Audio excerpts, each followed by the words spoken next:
He wished this dream would end and introduced himself as Konohara Jin. He noticed that, to top it all off, a snowstorm had started. He remembered how his sister constantly lectured him under the guise of fairness.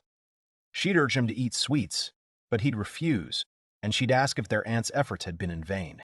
The hero offered to let her eat the sweets herself, to which she became angry and told him not to be so picky. He thought that's just how his sister is.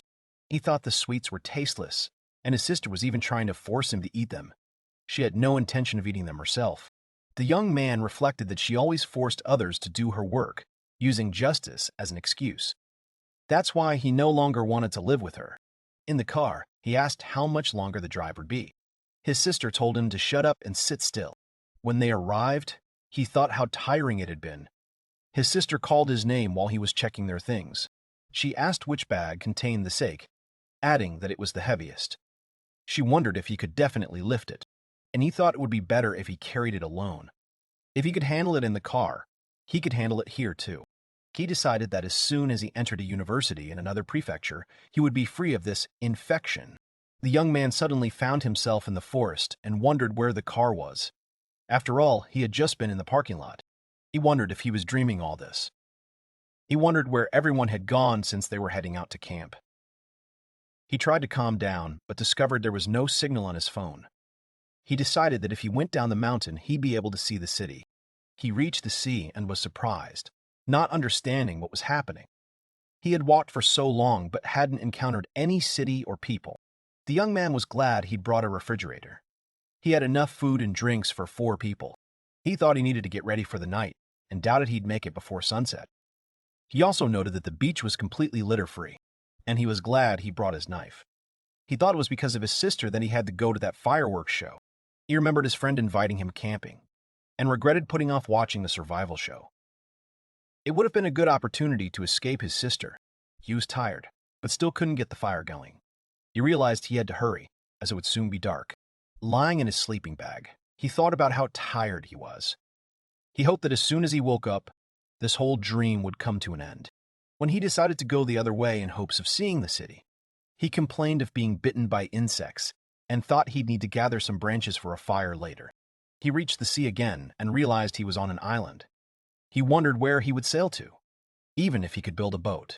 And he wondered why this had happened to him. He'd simply decided to go with his sister to a fireworks show he didn't even want to see. He thought he needed to quickly gather some branches. Then he wondered why he needed them at all, and remembered it was to keep the fire going. The young man saw something beautiful and was surprised. He thought that there was something like that on this island. He found a stream and was glad to see water so close. Hoping someone had noticed the smoke from the fire, he decided to gather some branches and head back. The hero decided he needed to build himself a proper shelter. He wondered if the structure would be stable or if it would be better to reinforce everything with stone and dirt. He heard a noise during the night and thought it was a boar or a hare. He realized he couldn't delay strengthening the walls and wanted to wash himself. He ate the fish and thought how tasteless it was. He really wanted salt. He realized he would soon run out of water and decided to slowly sip from the spring. He also decided that tomorrow he would try to fortify the house. The young man thought the leaf roof looked good. He decided to make small windows using plastic bags, as it was a bit dark inside. He dug a drain to keep out the rain and found a rock. He realized it could be used as a heater if heated first. The hero thought about using the hole he dug for a bath. He decided that even though it was small, it would be enough. Jin decided he'd had enough of fried crabs and fish. He needed to think of something else. He noticed that the leaves were starting to turn yellow. He was glad to take a bath, but he wondered if it had gotten too cold. He was glad he had a small pot. Now he could eat stewed food too, giving him more choice. The hero thought his shelter, while not ideal, was quite acceptable. But before he could do anything, snow began to fall, gradually covering the mountain. He found some mushrooms and wondered if they were edible. But then he decided it would be better to hurry home. He felt cold and realized that soon the entire island would be covered in snow. He thought he wouldn't be able to fish so easily anymore and wondered what he should do now. He wondered with despair if he was really destined to die like this, all alone. Suddenly, he heard a voice that said this wasn't his world. The voice explained that it had accidentally summoned him along with the hero. A voice from the ball of light said he had accidentally fallen under the hero's summons. He was now in another world. Jin screamed in panic, not understanding what was being said. The voice explained that he had been transported there just before his death. He wondered in despair where the hell he'd ended up. He was indignant at how anyone could say such a thing, expecting faith. He assumed the speaker was some kind of spirit. The ball of light replied that it was not just a spirit, but a former deity whose energy had been drained after the summoning. The purpose of the summoning was to momentarily connect the two worlds, and any living being was suitable for this purpose. The deity explained that his world was being saved from extreme materialization, while this world was being saved from extreme spiritualization. 3 people were needed to perform the summoning, just before their death in another world. Jin realized that since there were 3 of them, his sister Haruka had become a hero. The deity confirmed this, and he too was on the brink of death. Another voice said it didn't matter anymore. The ball of light begged him to wait. The woman said that they would deal with him later. But first they would listen to his wishes.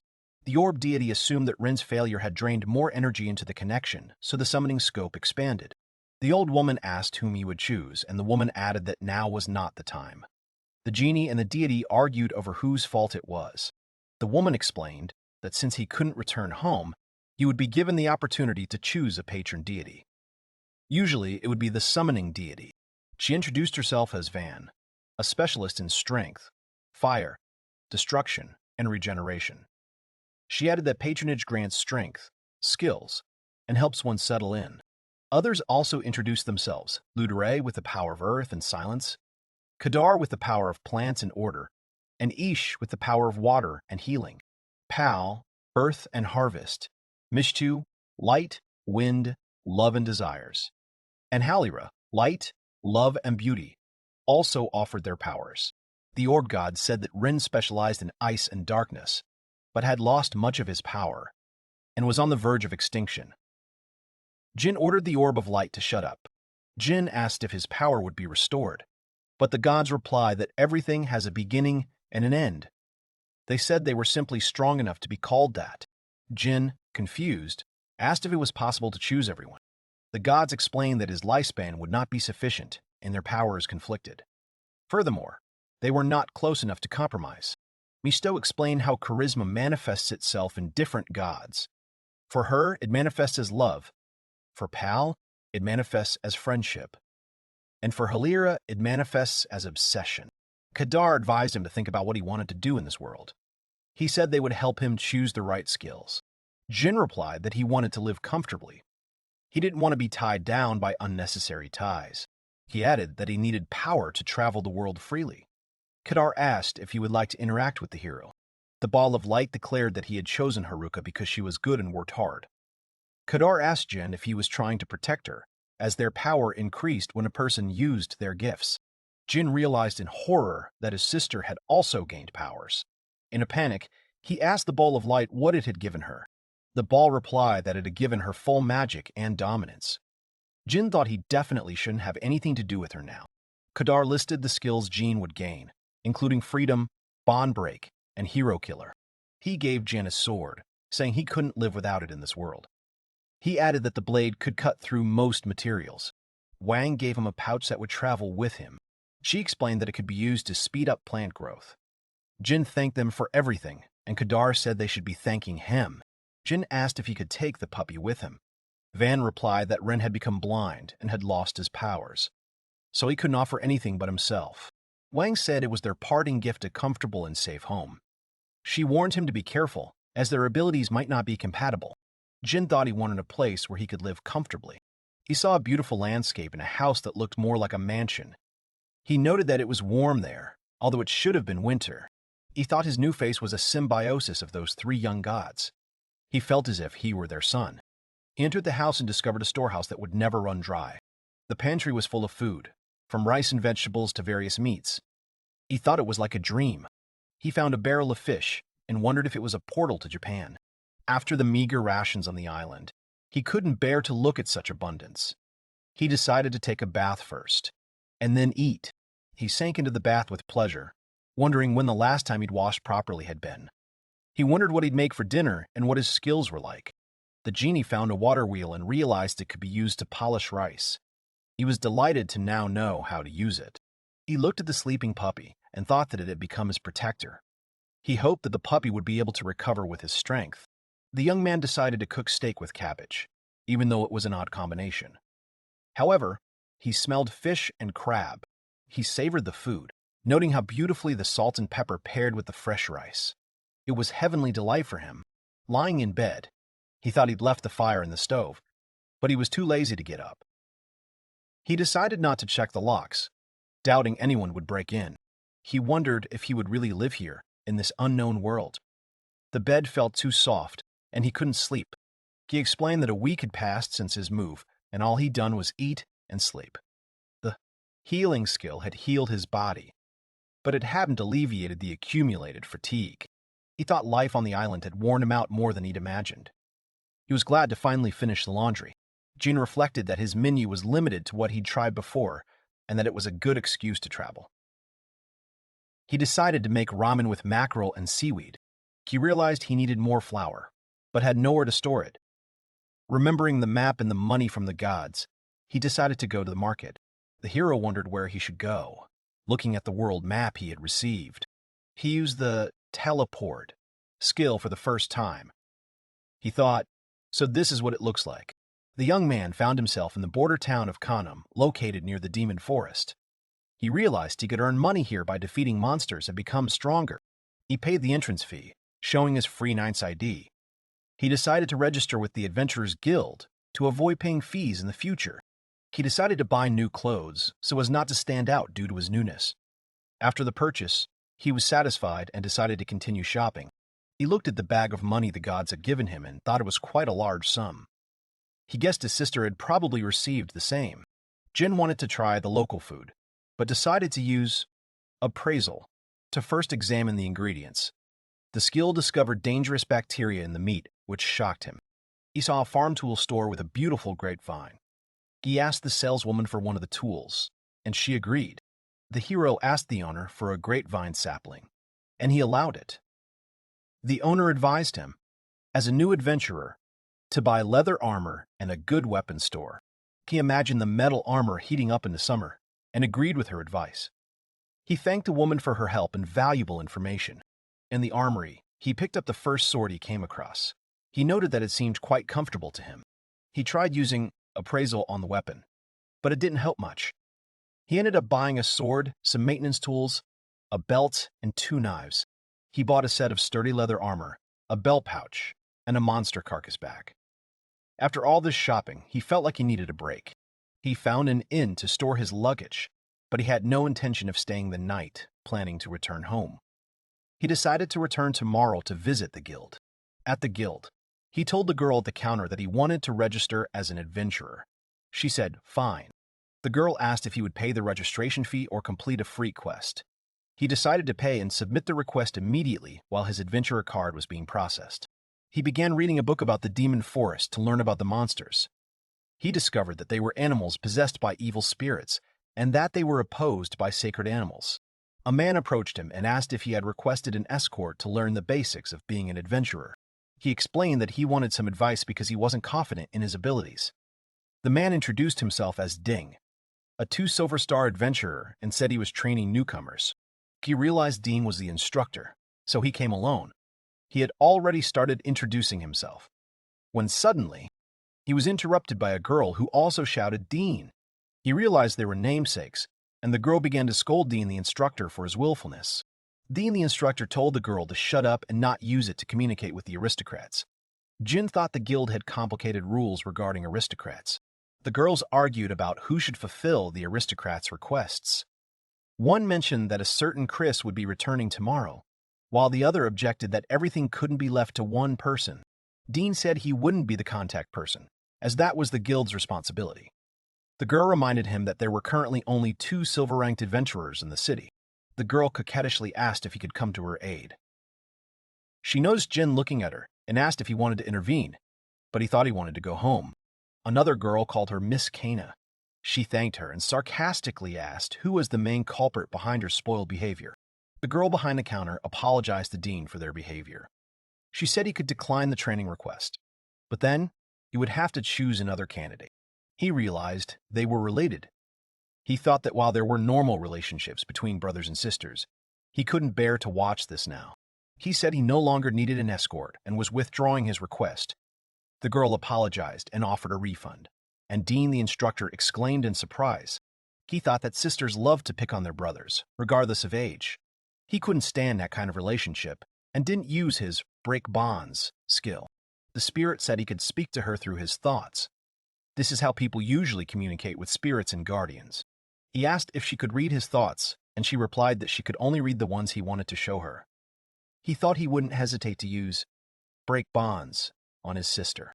She advised him not to be afraid to use his skills, and they would become stronger the more he used them. She also explained that the wider the target of break bonds, the weaker the effect would be.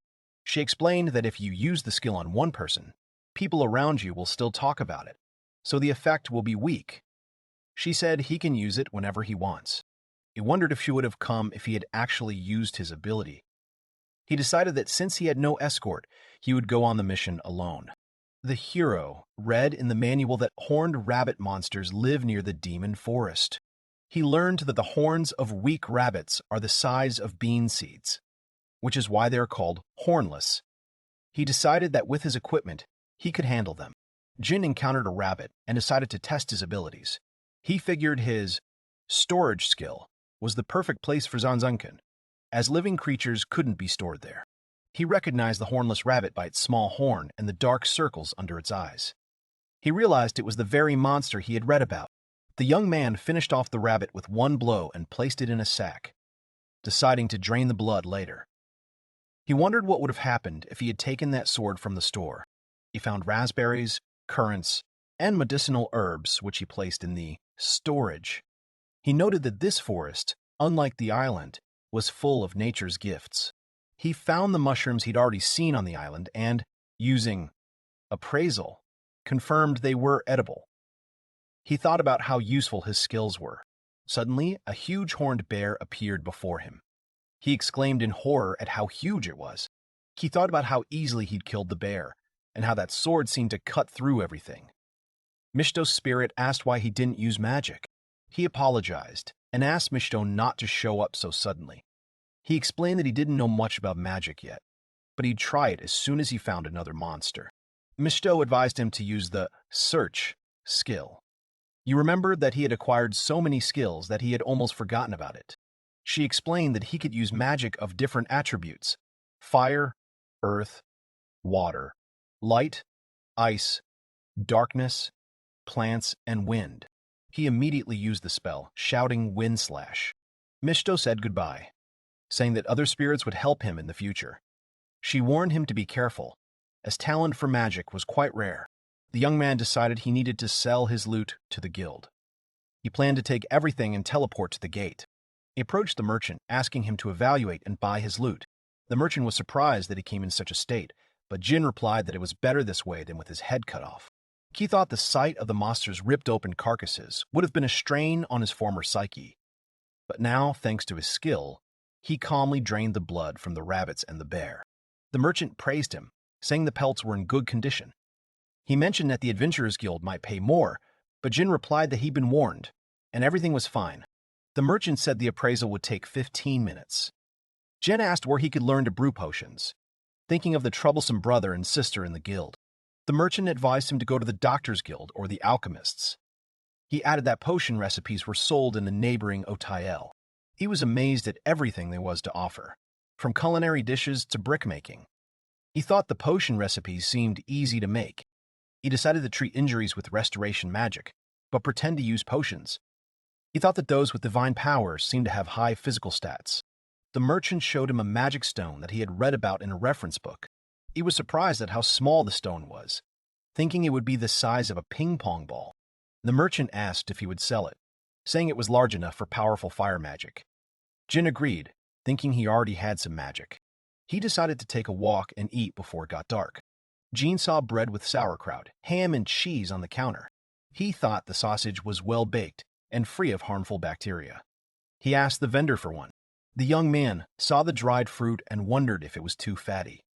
But he decided that since there were so many adventurers here, calories should be at a premium. He wondered whether he should boil them in sugar for sweets or use them as a seasoning for meat dishes. The hero saw brown sugar being sold by weight on old scales. This gave him retro vibes.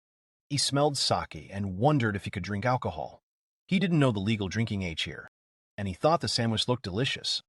After taking a bite, he exclaimed that it was simply superb. He noted the aromatic pork rind and juicy filling, but he wasn't very fond of the bread. He considered getting a pig. Returning home, he told Rin he was back. He thought he hadn't eaten much. Apparently, his stomach had gotten smaller on the island. He told Rin that he'd hunted monsters today and earned some money. But he'd spent almost all of it on potion-making tools. The young man thought Rin wasn't wounded or sick. He simply had no strength left. He knew the treatment was futile, but he continued to do it anyway. He thought the fabric in Kanuma was of rather poor quality, so he didn't buy it there. He decided to read books about this world, since he had the language skill. The hero decided to go to the royal capital tomorrow. He was amazed at how big it was. He asked the guard if there were any guide maps or special guides here. The guard handed him a simple map and advised him to contact the merchant guild. The guard explained that the square was full of children who would show him any sights for a fee. He thanked the guard and gave him a tip. The guard advised him that if he saw a guy with blue-gray hair named Leon, he should contact him. He thought that if he did something wrong, he'd simply flee to the capital of the neighboring kingdom. He was surprised by how many small buildings were connected to each other. He remembered the guard's advice and saw a guy with a suitable description. He approached and asked if he was Leon. The boy confirmed he was Leon and asked what he needed. Jin asked to show him the city, but Leon's heavy gaze frightened him. Jin said the guard had advised him to ask for a tour. Leon, with a menacing glare, asked if it really was the guard. Leon said the circumstances were favorable, and he had some free time. He agreed to show them around the city, and Jin thought he didn't seem so evil after all. Leon recommended the view from the top of the citadel, adding that ordinary people couldn't get there. Jin asked if there were any must-see places. Jin thought that since he'd seen this, he must be something special. He asked Leon to recommend a clothing store or a restaurant. Leon replied that it was too early for lunch, but he knew a popular clothing store. Jin wondered why he was making such a frightening face. Jin asked why the walls of the houses in this city were connected. Leon explained that this was to separate the walls and, consequently, the taxes. Jin asked what taxes were levied here. Leon listed the market tax, the transport tax, the municipal tax, and the glass tax. Jin was surprised by the glass tax, realizing he'd seen almost no glass windows in Kanuma. He asked about the large building in the square, and Leon assumed he meant the spirit branch. Leon explained that everything there was done to please the spirits. The courtyard was planted with many plants, and it was a beautiful place with clean running water. Jin thought that meant they worshipped spirits here. Leon apologized, saying that perhaps he should have gone there first. Jin decided to stop by on his way back.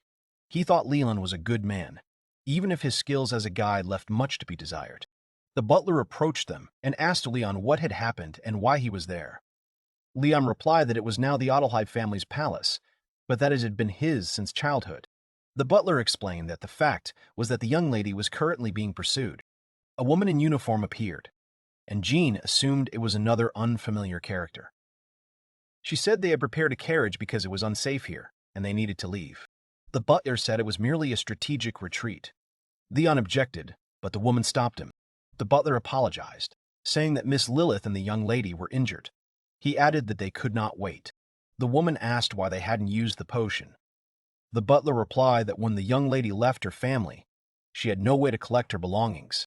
The woman noticed that they were attracting too much attention and needed to leave. Jin asked how injured he was and offered his potion. He added that his assessment showed he was fine. The butler said they were heading to Team's shop. Jin introduced himself and explained that Leon had agreed to show him around the city. The woman paused for thought, and Jin offered to take them there by road. He grabbed her hand and pulled her into the carriage. Jin wondered if it had worked. He explained that he'd wanted to try the potion on himself first, but hadn't realized it would turn out this way. The butler thanked Mr. Jin, saying they'd been a great help. Jin, however, thought he didn't care about the store anymore, as long as they got him out as soon as possible. Leon woke up in the carriage and asked where he was. He said that even though Lilith had kicked him out of the house, he was sure he had done nothing wrong. Lilith replied that she knew he was innocent, but his younger brother seemed content with the fact that he was still alive. Jin wondered why the victim of a domestic dispute was giving city tours. He also wondered why the butler called Leon young lady. The butler called out to her, calling her Madame Adelaide. He turned to Tame, saying they hadn't seen each other for a long time, and asked her to prepare clothes for Mr. Jin. Leon apologized to Jin for the interrupted tour. He told Tom that he was leaving everything to him. Lilith apologized for not introducing herself immediately, and gave her name Lilith of the Amberland family. She gave Jin a ring, saying it would help him get an appointment with her. Jin thanked her and asked why she called Leon young lady. She replied that that's what they called her, Leon. She explained that Leon was actually a girl. Her real name was Leora Adelaide. Lilith added that she has a flat chest, a stern face, and a strength that most boys would envy. That's why many think she's a boy and call her Leon. The butler apologized to Jin for disturbing him. He warned him that all clothes were made to order, so the prices were quite high. Jin realized it wasn't a store, but a tailor's shop. The maids immediately surrounded him, offering him fabric and buttons to choose from, and began taking his measurements. Jin thought he hadn't forgotten anything and put his purchases in the storage. He said the only things left were books, and he'd found the sheets and bedspreads at a nearby fabric store. Returning home, he decided to read some of the books he had bought. He realized that reading in the evening was only possible by candlelight. He decided to make a lamp out of rapeseed oil since he had no alcohol. He thought today had been a bit odd, but useful. He noted that, although she had some odd priorities on the tour, she seemed like a good person. He didn't know how things were between them now, but he hoped she was okay. He thought it had been several months since Rich had regained consciousness. He'd taken tentative steps at first, but now he was getting better. He said he had been visiting farmers and carpenters in recent months to learn how to raise livestock, make cheese, and master their craft. He decided he wanted to make himself as comfortable as possible before winter, so he planned to build a laboratory. He thought he needed to gather more materials while he could. He remembered that he'd recently bought a cork oak sapling. He decided to plant it. He thought about the amazing power of this seedling. Because he had already used it on the grapevines, he decided the sapling would make excellent material. He planned to go shopping in Kanem, as the storage had accumulated a large amount of loot. The young man thought he'd been stalked lately by the pink-haired sister from the Adventurers Guild. Apparently, she'd gotten into trouble for his work with the Merchant Guild. He decided it would be better to rent a house to avoid arousing suspicion. The girl was surprised, but he thought he was staying in a hotel. The realtor explained that in this world, older homes are more valuable. Repairs and improvements are the responsibility of the previous owners. He agreed, thinking that he now had a home where he could freely use teleport. He also decided to help the carpenters to gain useful knowledge. It got cold outside, and he saw that same girl. She complained that she didn't have enough change. She asked if he was going to the demon forest, warning him that it would become dangerous with the onset of cold weather. He thanked her, saying he was aware of it. She asked him not to overdo it, reminding him that life was much more important than money. He replied that he wasn't forcing himself to do anything. Her older brother approached them and, recognizing Jin, apologized. The girl behind the counter asked him if he was planning to visit the Adventurers Guild. She mentioned that Kaina was constantly getting scolded by his superiors. Her brother explained that she was being blamed for the Merchant Guild's capture of a promising adventurer. He assumed it was because of him and his sister. Dean said he dropped by the guild, but he had one condition. He admitted he shouldn't have taken that quest, but added that the pink-haired girl had behaved much worse. Jin asked him to keep his sister away. He didn't want her following him and trying to start a conversation. Dean was surprised and asked if his sister wasn't cute. Jean wondered if it was time to take off his rose-colored glasses. Jean replied that she had a disgusting personality and wasn't his type at all. Dean asked what kind of girls he liked then. He replied that if he could choose, he'd choose someone who was the complete opposite of his sister. Minimal makeup and no ostentatious displays of femininity. Dean offered to show him where the rare herbs grew as an apology. Jean agreed, as he had planned to go get them anyway. He found an herb called kinka. He thought it was a useless thing used to enhance the flavor of expensive alcohol. Dean complained about the grassy, earthy smell. Jean replied that rich people have their own quirks and suggested catching some rabbits for dinner. Jean remarked on Dean's precise and economical movements while hunting. Dean teased him, saying he'd hunted bears himself without any problems. He was surprised to see Leon, or Leora. He asked what she was doing there. Leora replied that she'd been bear hunting and had come here looking for water. Jin thought he probably shouldn't call her by her name in front of Dean. Dean asked if they knew each other. Leora introduced herself as Ash, and Jin breathed a sigh of relief that he hadn't addressed her by name. Leora apologized for the incident, saying she hadn't noticed how much he was suffering and hadn't paid for the potion. Dean offered them something to eat. Dean said bear hunting was a lucrative business, so paying for the potion wouldn't be a problem. He added that housing was expensive here. Jin asked what kind of hotel it was, and Dean replied, 1 gold piece a day. Leora recommended it to him, and Jin was shocked he'd agreed to it. Dean explained that Amila was simply overworked, and it was the hotel's fault. Jean thought their relationship looked creepy. Dean added that Amila was very sweet because she did everything she could to help others. Leora, however, asked him not to look at her like that. Leora said there's a spirit near Amila, and Dean has a mark of that spirit's influence on his head. She asked him to look at the flower, saying that it looked artificial. She explained that it was some kind of controlling spirit, and its influence had suddenly ceased, causing Dean to lose consciousness. She asked if he could touch them. Leora explained that this was their special bloodline. It was the first time she'd encountered someone with abilities on par with her father. She advised him to be careful. She said this ability was quite in demand. Leora was surprised he didn't get her joke. Jin thought she now knew he could see spirits. She realized he was seeing her only for the second time, and that she had stepped down the same path. Jin thought, "You saved me, and this man is your friend, isn't he?" She said it was her fault, and suggested they just wait and see what would happen. She thought he seemed like the type to draw the wrong card. She asked if he could see the spirit attached to her. Jin replied that he would look now. Jin asked if it hurt, and Leora said it was a constant dull ache.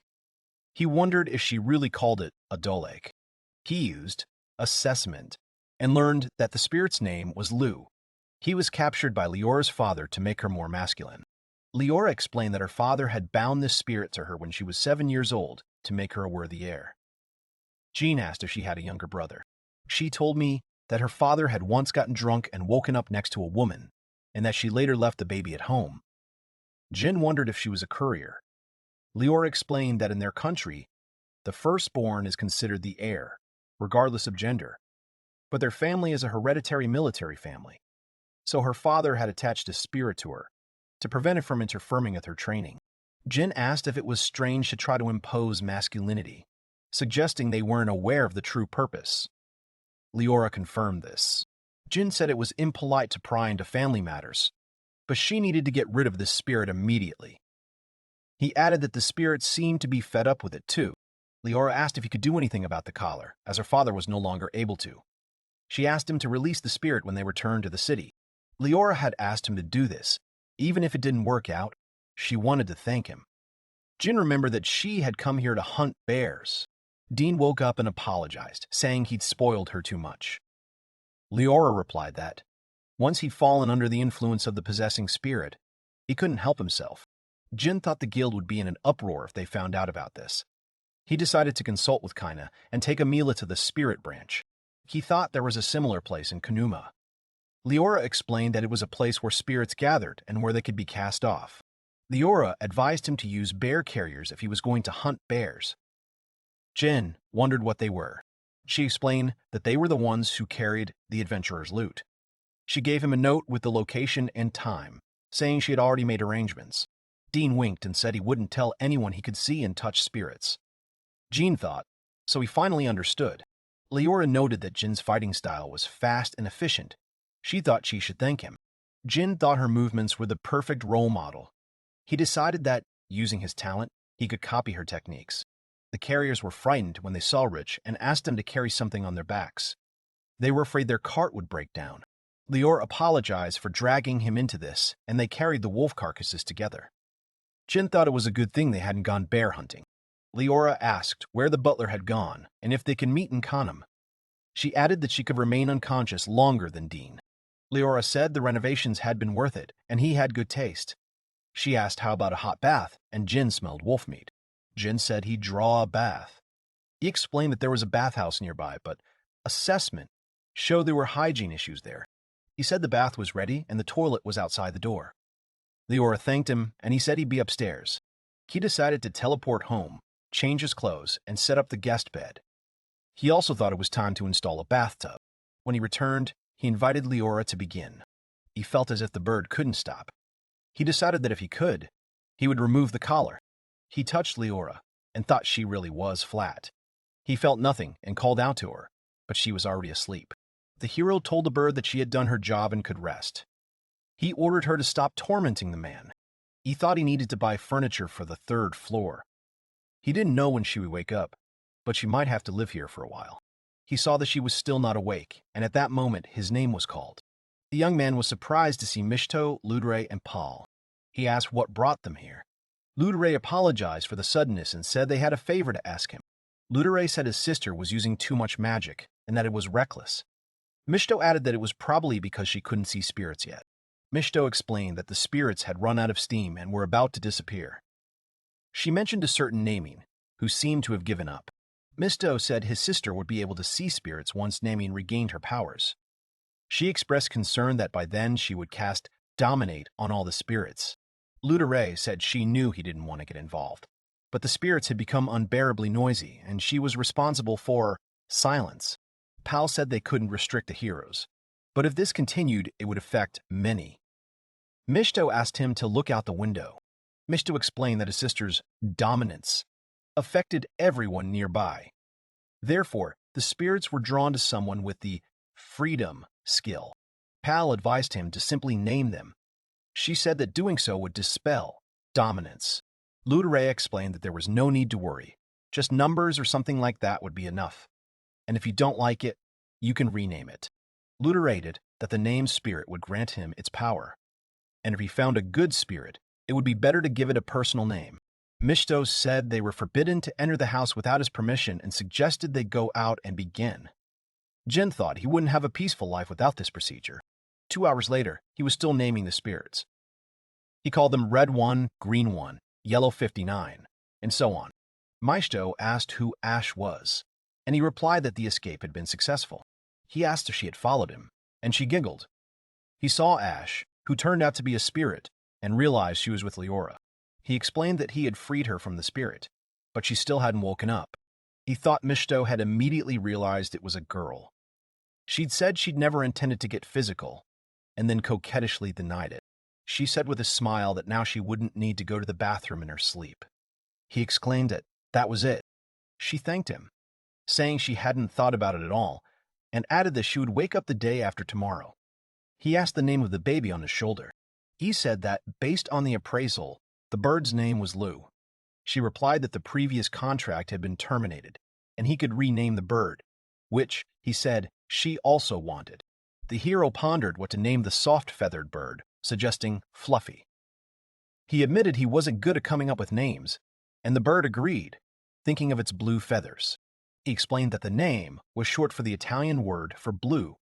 The bird asked if he would stay with Ash, and he replied that she might get lonely if the bird disappeared, so he agreed. The young man asked if she would like to return and continue handing out names, and she agreed. Upon arriving, he thanked Kadar and Ish for their assistance. He suggested continuing, listing the colors, and said they might have to do it again in a month. When he thought it was over, she asked him to wait and create a ball of light. She told him to open his eyes, explaining that she had mixed light with darkness. She added that this was the result of the light spirits gathering to give him strength, and the old woman warning him of danger. He thought the ball of light had worked fine before.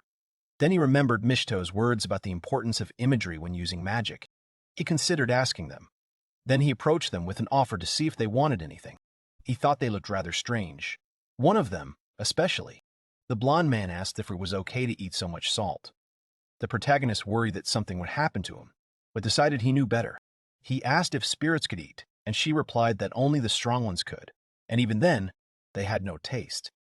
The old man explained that other spirits fed differently, depending on their attributes, such as dew or flame.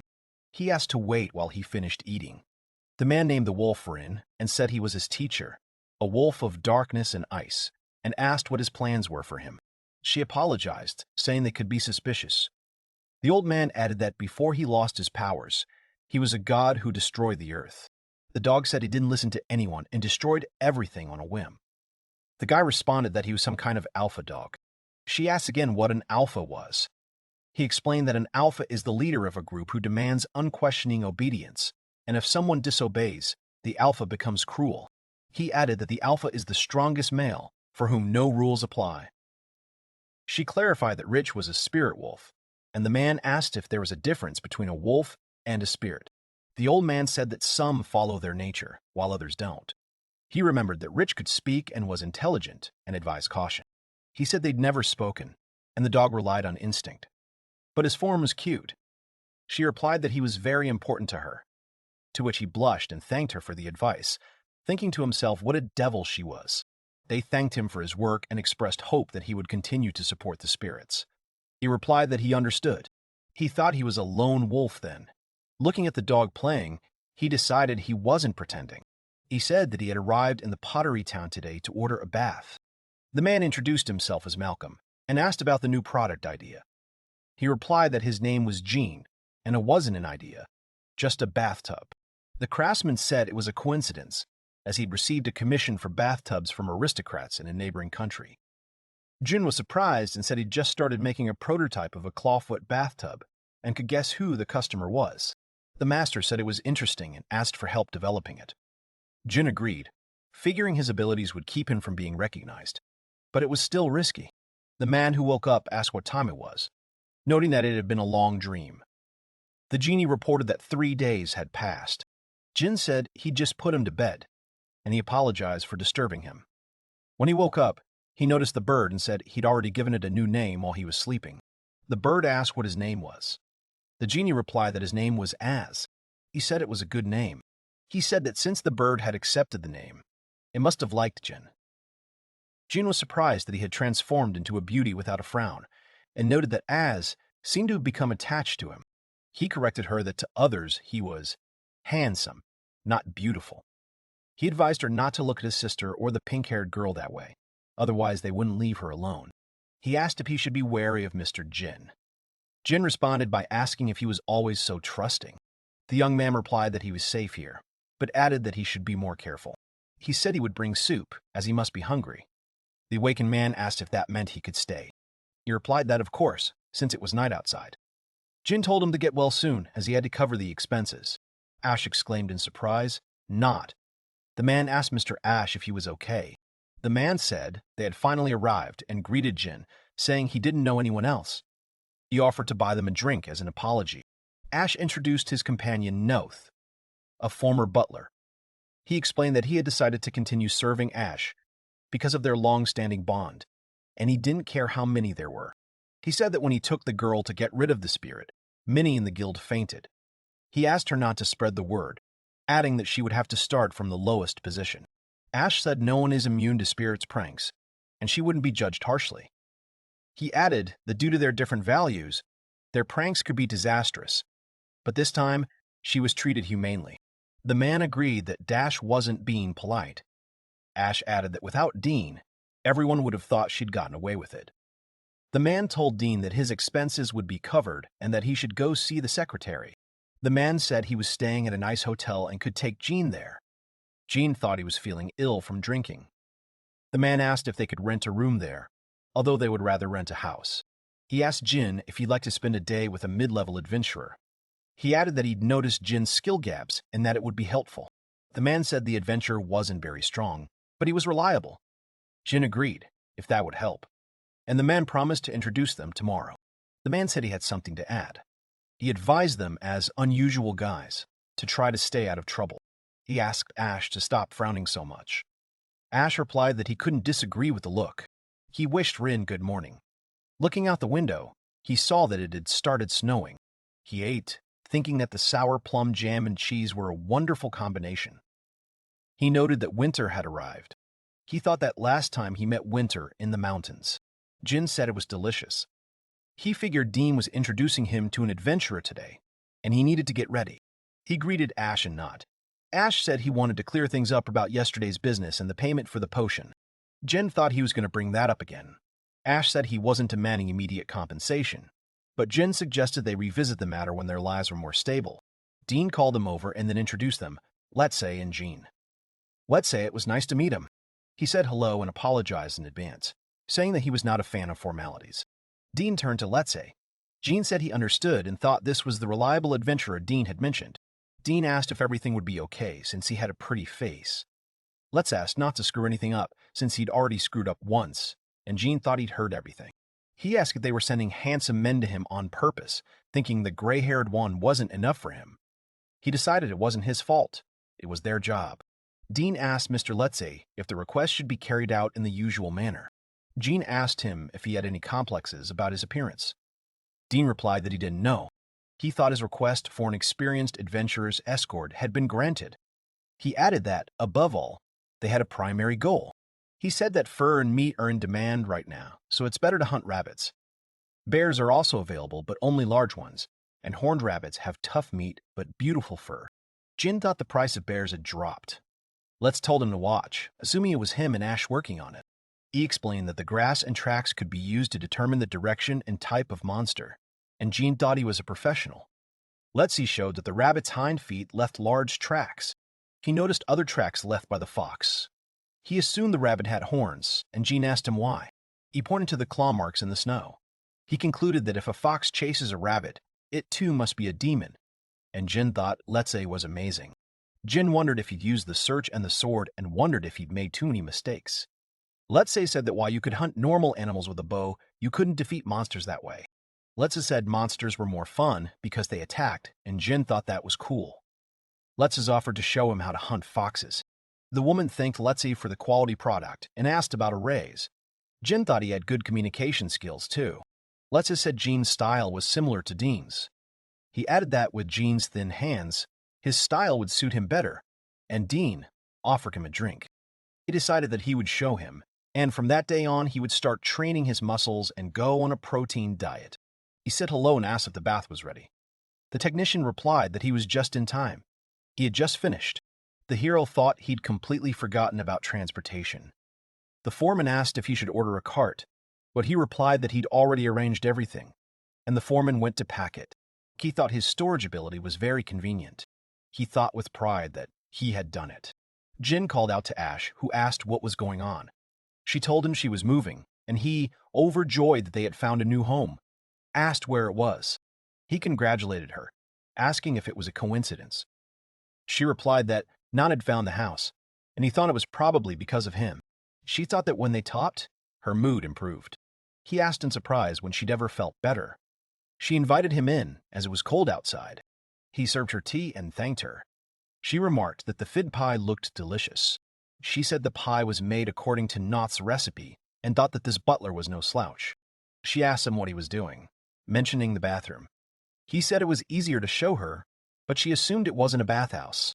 She admired it, and he explained that this is what a bathtub looks like and hot water is poured into it. She said how beautiful the bathtub was, and that she'd never seen one like it before.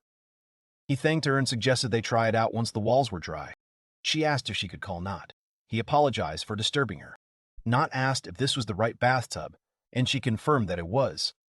She added that she was allowed to use the bathtub when it was ready.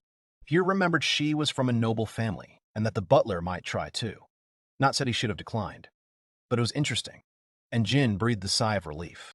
Noting that the toilet was separate and odorless, he asked which workshop had done it. Jin replied that it was him.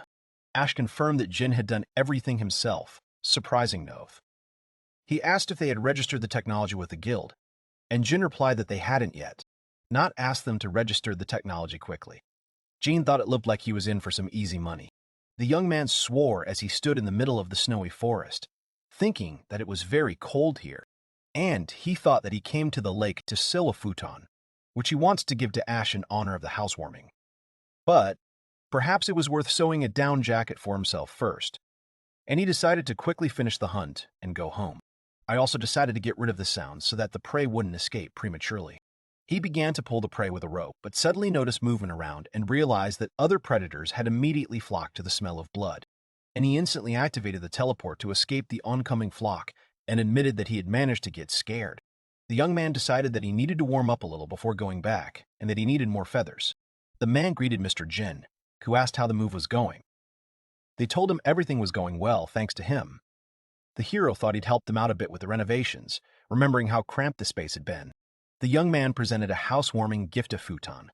The man marveled at its lightness, and Jean informed him it was made from the feathers of a white-horned goose.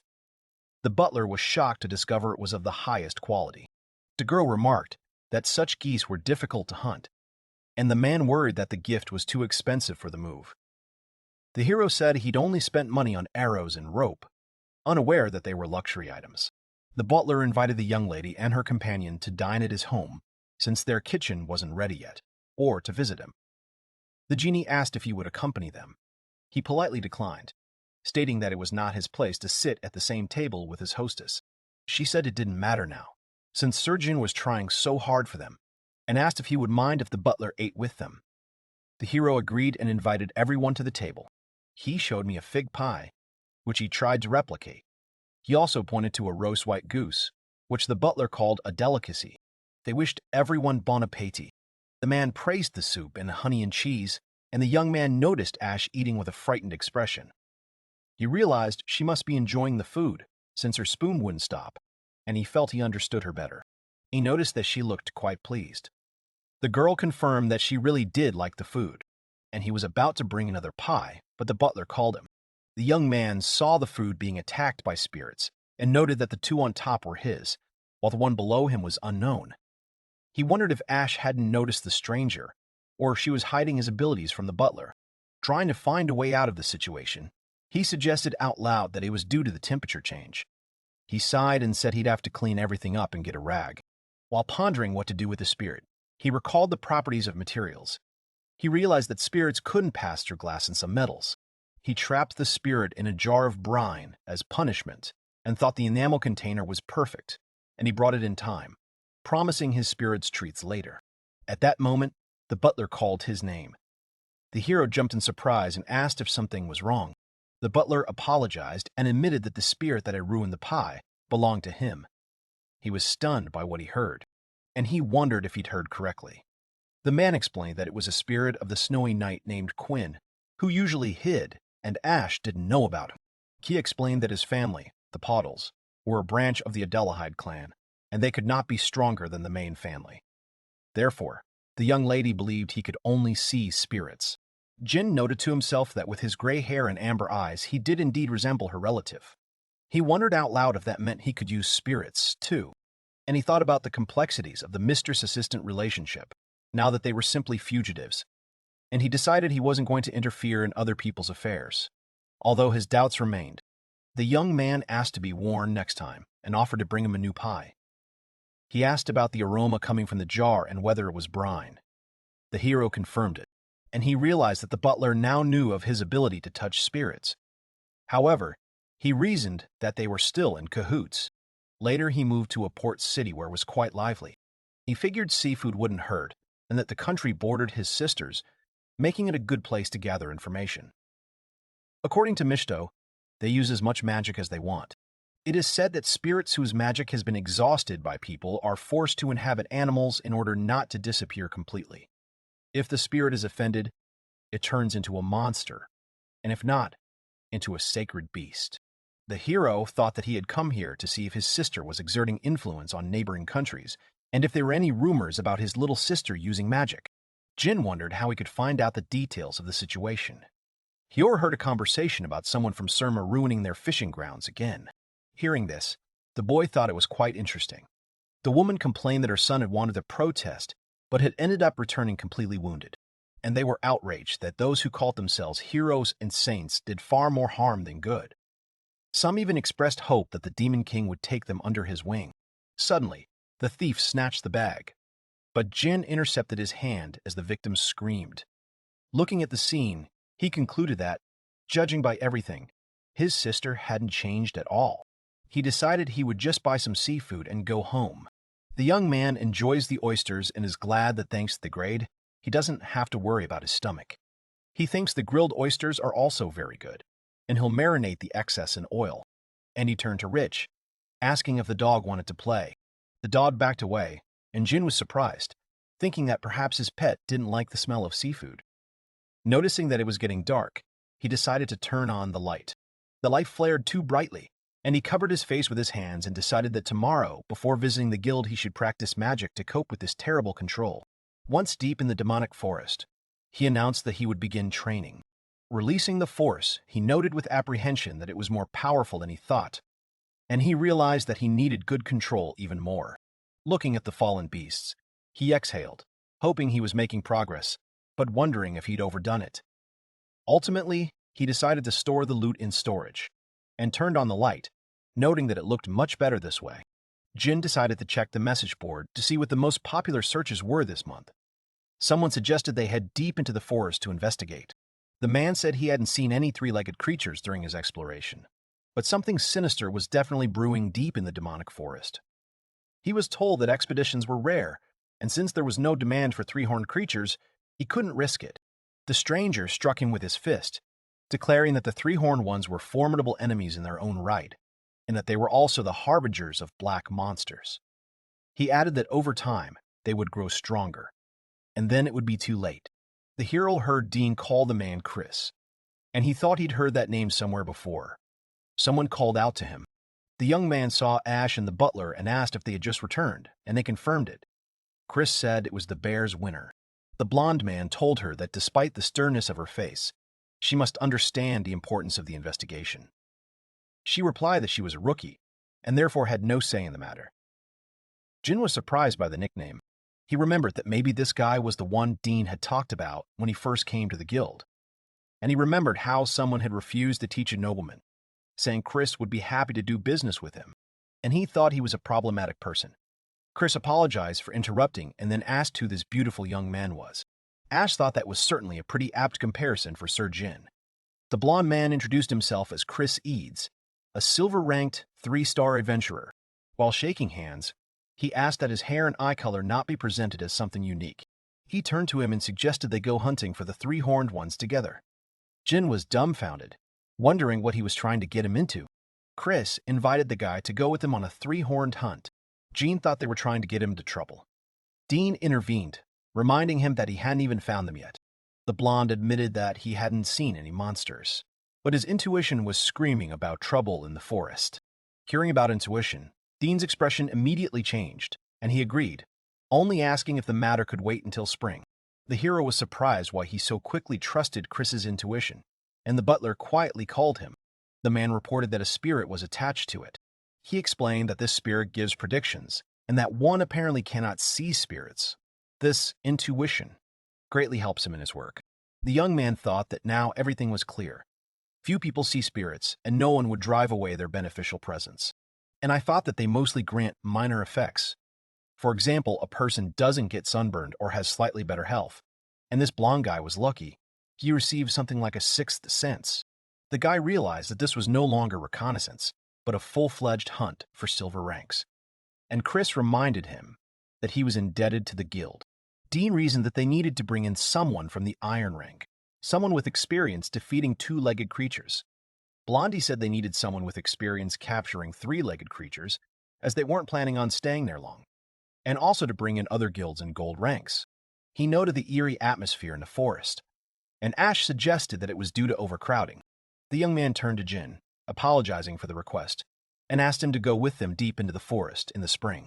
He immediately refused, shocking his interlocutor with the speed of his response. Dean assured him he only needed to carry his things, and that if monsters appeared, he could just run away. He then admitted he wanted him to look at the spirits in the forest. The boy thought he was curious himself. He also decided it was worth asking Ash, so they could check everything out together. The hero figured Not would go with them, but that wasn't his concern anymore. The man said that it was better to sort this out quickly, but there was nothing to do there in winter, so we had to wait until spring, and he would contact him through the guild. When the time came, he agreed.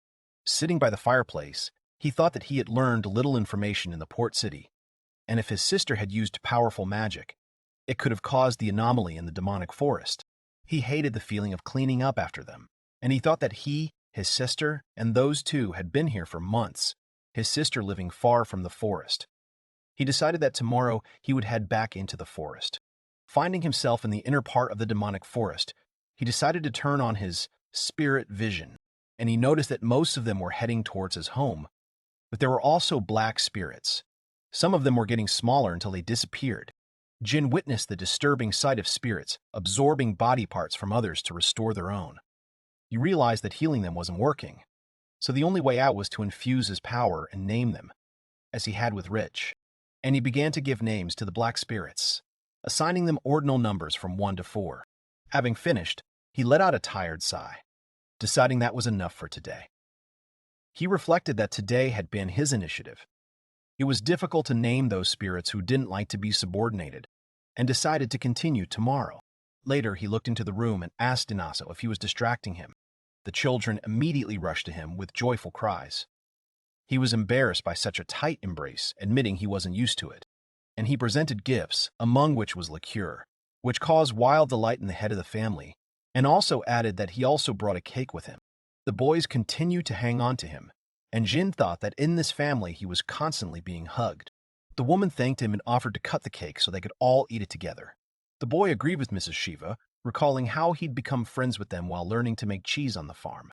And he asked what they were doing there, and they told him that they were cleaning beans, which is one of those jobs that you can do in winter in front of the fireplace, in addition to repairing tools and other things. The genie volunteered to help the children sitting by the fire, and the head of the family said she would be glad to help. The woman announced that the cake was ready. Everyone enjoyed the treat, and the girl declared that she wanted to marry Jin in the future. Her mother remarked that he was a good choice and would make her happy. Her father said he hadn't given his consent. Dinoso said that Tina said that when she grew up she would marry her father. Shiva teased her husband, saying he was a bad loser. The hero awkwardly said that he hadn't really planned on getting married, especially to a child. The father was furious that the guest had rejected his daughter, even though he had just been reluctant to give her up. The brothers joined their sister's plea, also wanting to join Jin's family. Watching them, the young man thought he liked this cozy and cheerful atmosphere. He realized, looking at the people having fun, that his own family was not normal. While he was going about his daily business, he didn't even notice how spring had arrived, and it was time to leave. Chris greeted him with a joke about the Prince of Darkness having already arrived. Ash received a new nickname, Moonchild, which clearly embarrassed her. The man greeted the hero. The young man remarked that he hadn't seen Letzi in a while. Letzi remarked that Chris had dragged him into this and reminded him to keep an eye on his surroundings. He also added that he didn't like the idea of them bringing a newbie along. Dean said the hero was hunting bears alone. Letzi pointed at Ash, assuming she was the famous bear-hunting rookie. Ash countered, pointing to Jin and saying he'd been the one doing it originally. The protagonist remembered that he had indeed been away from the guild for a long time. The hunter was shocked by this information. Dean reasoned that the guild wouldn't have let them go on such a dangerous journey if things had been really bad. Chris laughed and said he now understood where he got the premonition that he needed to take the Prince of Darkness with him. The young man wondered if his intuition had worked again, or rather, if the spirit had told him so. It was rather strange to see her caressing the dimple in his chin. The guild member thanked Mr. for his cooperation despite the inconvenience. He politely assumed that Miss Kana was innocent. She asked him to give her more information about this thing when they returned. She said the guild had asked for a potion for each of them and wished them luck and a safe journey. Dean noticed he had an interesting bag and asked where he got the leather. Ash asked what the guy had on top of his backpack was. The young man replied that he had made the leather himself and had a blanket attached to it. The girl asked if it would get in the way when the monster appeared. The boy doubted that the heavy load could be quickly removed, but Jin showed him a special clasp that would allow the belt to fall off quickly. Chris looked at his gear with interest, noting that it was more convenient than their bags.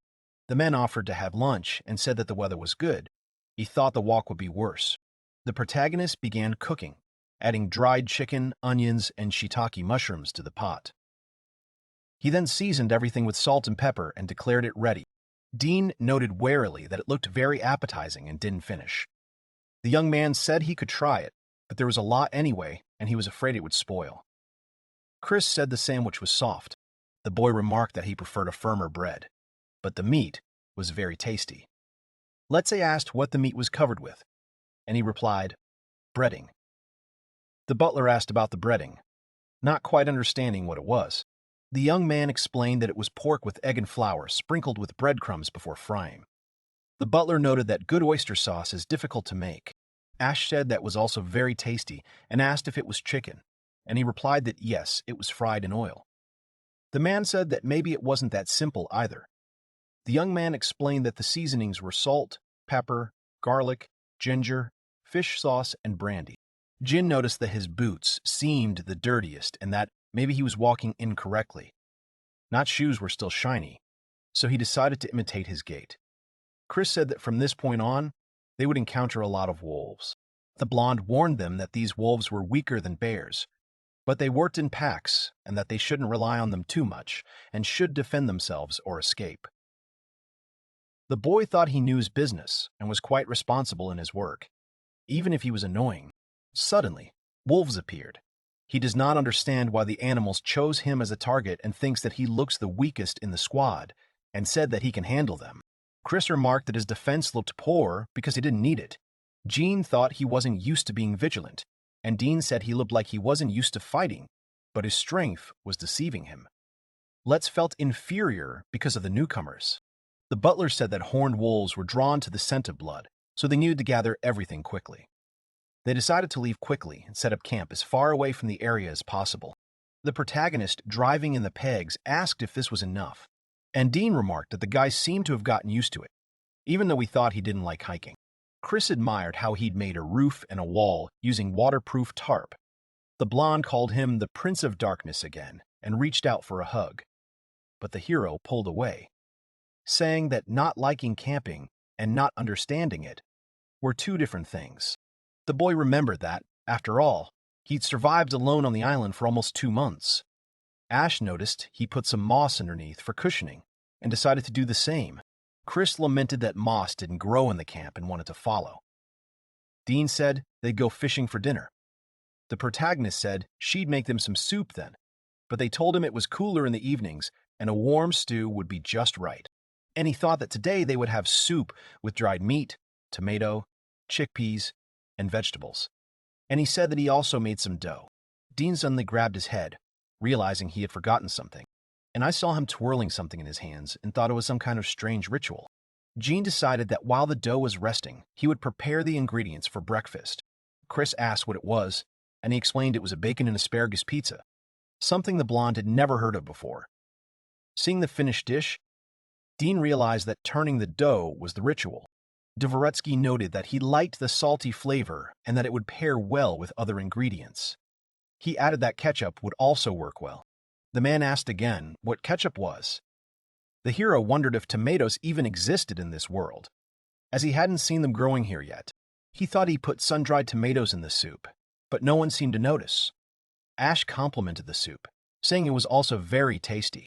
Chris angrily declared that Jin would have made a wonderful wife, and how unfortunate it was that he was the Prince of Darkness. He thought he shouldn't feel sorry for being the opposite sex, and shouldn't make such a sad face. Dean asked what type he preferred, and suggested that his sister wasn't his type, and that he preferred plus-size figures. Ash was embarrassed by Dean's rather nice chest. The hero thought she shouldn't be envious and silently asked the butler not to be upset.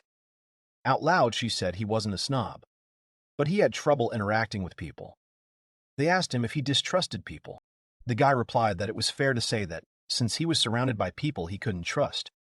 He added that, besides, people had confessed their love to him as a joke. Chris was shocked that someone would do that to him. The hunter assumed it was a mistake, and the girl was simply scared. But Jin said it had happened 3 times, at 6, 10, and 14, to different people. Horrified, he asked again if he was cursed. Let said not all women were like that. He replied that he knew and was trying to get over it, and he thought it was all his sister's fault. He remembered that the first time it was her friend's sister whom she had persuaded. The second and third time she didn't show up, but both girls were connected to her. He explained that it was all his sister's fault, as she considered him her property and loved to tease him. So after the second time, he simply pretended to believe it. Chris urged him to stay positive. Jin noted that even though it was spring, the nights were still quite chilly. A bird flew up and said it had come to relieve him, and he was surprised to see Ash. She handed him the treat and thanked him for everything. The girl remarked that the coat was very light and comfortable, and he said he made it as a hobby and reminded her about the refund. He wondered why she had that terrifying expression again and whether she didn't like Florentine cake. She told him he was a good man and wished him a happy life. He awkwardly thanked her for her words. Ash added that the confession was a prank. He thought she was trying to console him. He said he'd met so many people since then, so his mistrust of people was fading. She replied that she'd be glad if their meeting had had an impact on that, too. The hero confirmed and said that she would go and that Ash's straightforwardness was a little embarrassing. He thought she was the complete opposite of his sister. and unlikely to have ulterior motives. He decided he needed to get some rest before the next day. Let's say the meat with gusto, and said he felt he was eating better here than in the city. Dean agreed and added that he'd like some beer to go with it. It's said that several days have passed since they left, and all this time they've been hunting and gathering food, reaching their destination. And so far, they haven't encountered any two-horned or three-horned monsters. Dvoretsky said it was red, ripe yag berries with hints of black pepper, and it paired perfectly with black woodcock. The guy didn't understand the name. Chris was surprised that bread could bake like that in a frying pan. He thought it was made with black woodcock liver pate, and that due to the lack of milk, he removed the smell with salt water, and he thought that liver contains a lot of iron and vitamins A and B, which is useful on a hike where they eat meat and fish. And he noted to himself that he was the only one here who cared about a balanced diet. The blonde asked if the Prince of Darkness was going to sleep by the river. He explained that it was not a sleeping tent, but a steam bath, and added that while they were fishing, he had collected branches, tied them together to form a dome, and covered it with a tarpaulin. And he said that there was a fire with stones inside, and when they got hot, they needed to be doused with water. He also added that you can sweat in a sauna like this and then take a dip in the river. Chris let out a delighted sigh. He declared that he had no equal when it came to comfort. Jin offered him the use of the sauna. The guy asked if the others wanted to join in too, and they enthusiastically agreed to wash themselves. Later, Jin decided that since everyone had gone to the bathhouse, he would sleep outside today. He noticed that there were many spirits in the forest by the riverbank and asked his people to keep them away from him. The hero thought that he would like to catch them and name them, but this would attract attention, and he noted with alarm that the black spirits were becoming more numerous. Dean said he felt refreshed after the bath, and Chris added that they would move faster today. Suddenly, the hunter abruptly stopped the group. Noticing a three-horned monitor lizard ahead, let's explain that they were extremely resilient, and to defeat one had to hit the head or heart. Even so, they could move for a while, and he told the hero not to approach until the hunter gave permission, explaining that the skin on the monster's back was tougher than bone, so the best chance to attack was when it raised its head and exposed its throat. Dean told Chris they needed to attack from both sides. Ash praised the work and added that everything went as expected. The man said that even though he knew everything would be fine, he was still worried. Jin realized that this strategy alone wouldn't help him. Let's confirm that his fears were confirmed, and that there really were three-horned monsters deep in the forest. He added that 2 weeks had passed and that hornless or one-horned monsters usually inhabited this area. The hero was surprised by how big the forest was. Dean announced that the goal had been achieved, so they would walk a little further, set up camp, and head back. Chris asked the Prince of Darkness to help butcher the carcass, and he agreed. The man praised the boy's skills, and the boy thought he'd simply been practicing hunting, and had developed his own style of butchering. Stepping aside, he noticed a large black spirit and thought that there were even more of them here, but fewer than on the training ground in the forest. But there were larger specimens, and he wondered if such a big guy would become a multi-horned monster if he got hold of the animal. He asked Letzies how much meat was left and thought the monitor lizard tasted like chicken, and it wouldn't be bad to fry it. He replied that there was quite a lot of meat, and Jin suggested gathering asparagus, while the others were busy. The hunter warned them not to stray too far, as monsters of wood fire, but hungry ones might attack. He found winter fuyuhira mushrooms and garlic mustard, thinking he could make pasta tomorrow, and decided to use the search. Suddenly, he spotted a two-horned fox. Although it was far away, it had a keen sense of smell and hearing, and he realized it was running straight toward them, unafraid of the fire. And he realized that the fox perceived their camp as a place with prey, and decided that he needed to urgently tell Letza, and told her that there was a monster nearby and that he needed to get rid of the smell. The man covered the meat with cedar leaves to hide the smell and handed the boy an ointment that would knock down the smell and told him to apply it and hide on the downwind side. The guy noticed that she was already here and that the fox was weaker than the monitor lizard and could be defeated, and you can win alone. Let's shouted at him. The hunter, shocked, asked what it was, to which the man replied it was a fox. The man, irritated, said he could see it was a fox himself. The man said that Jin had defeated her. The Deans were shocked that he had single-handedly defeated the two-horned monster. Chris said it was amazing for a bronze rank. But the butler said the main thing was that everything was fine. Dean said the hero was a good man, but something else was troubling him, as they'd thought it would be limited to the monitor lizards. He explained that monitor lizards, unlike foxes, rarely travel long distances. The blonde added that a three-horned wolf or fox would be able to reach the city very quickly, and given that one three-horned monster had already appeared here, the fox had every chance of becoming three-horned, especially since a two-horned creature had already appeared. The hunter said that they needed to report this as soon as possible and they would leave tomorrow morning. The hero said they'd caught a lot of birds and seemed to have enjoyed the chicken. The man replied that it was very tasty, and Letzi remarked that he ate better here than in the city.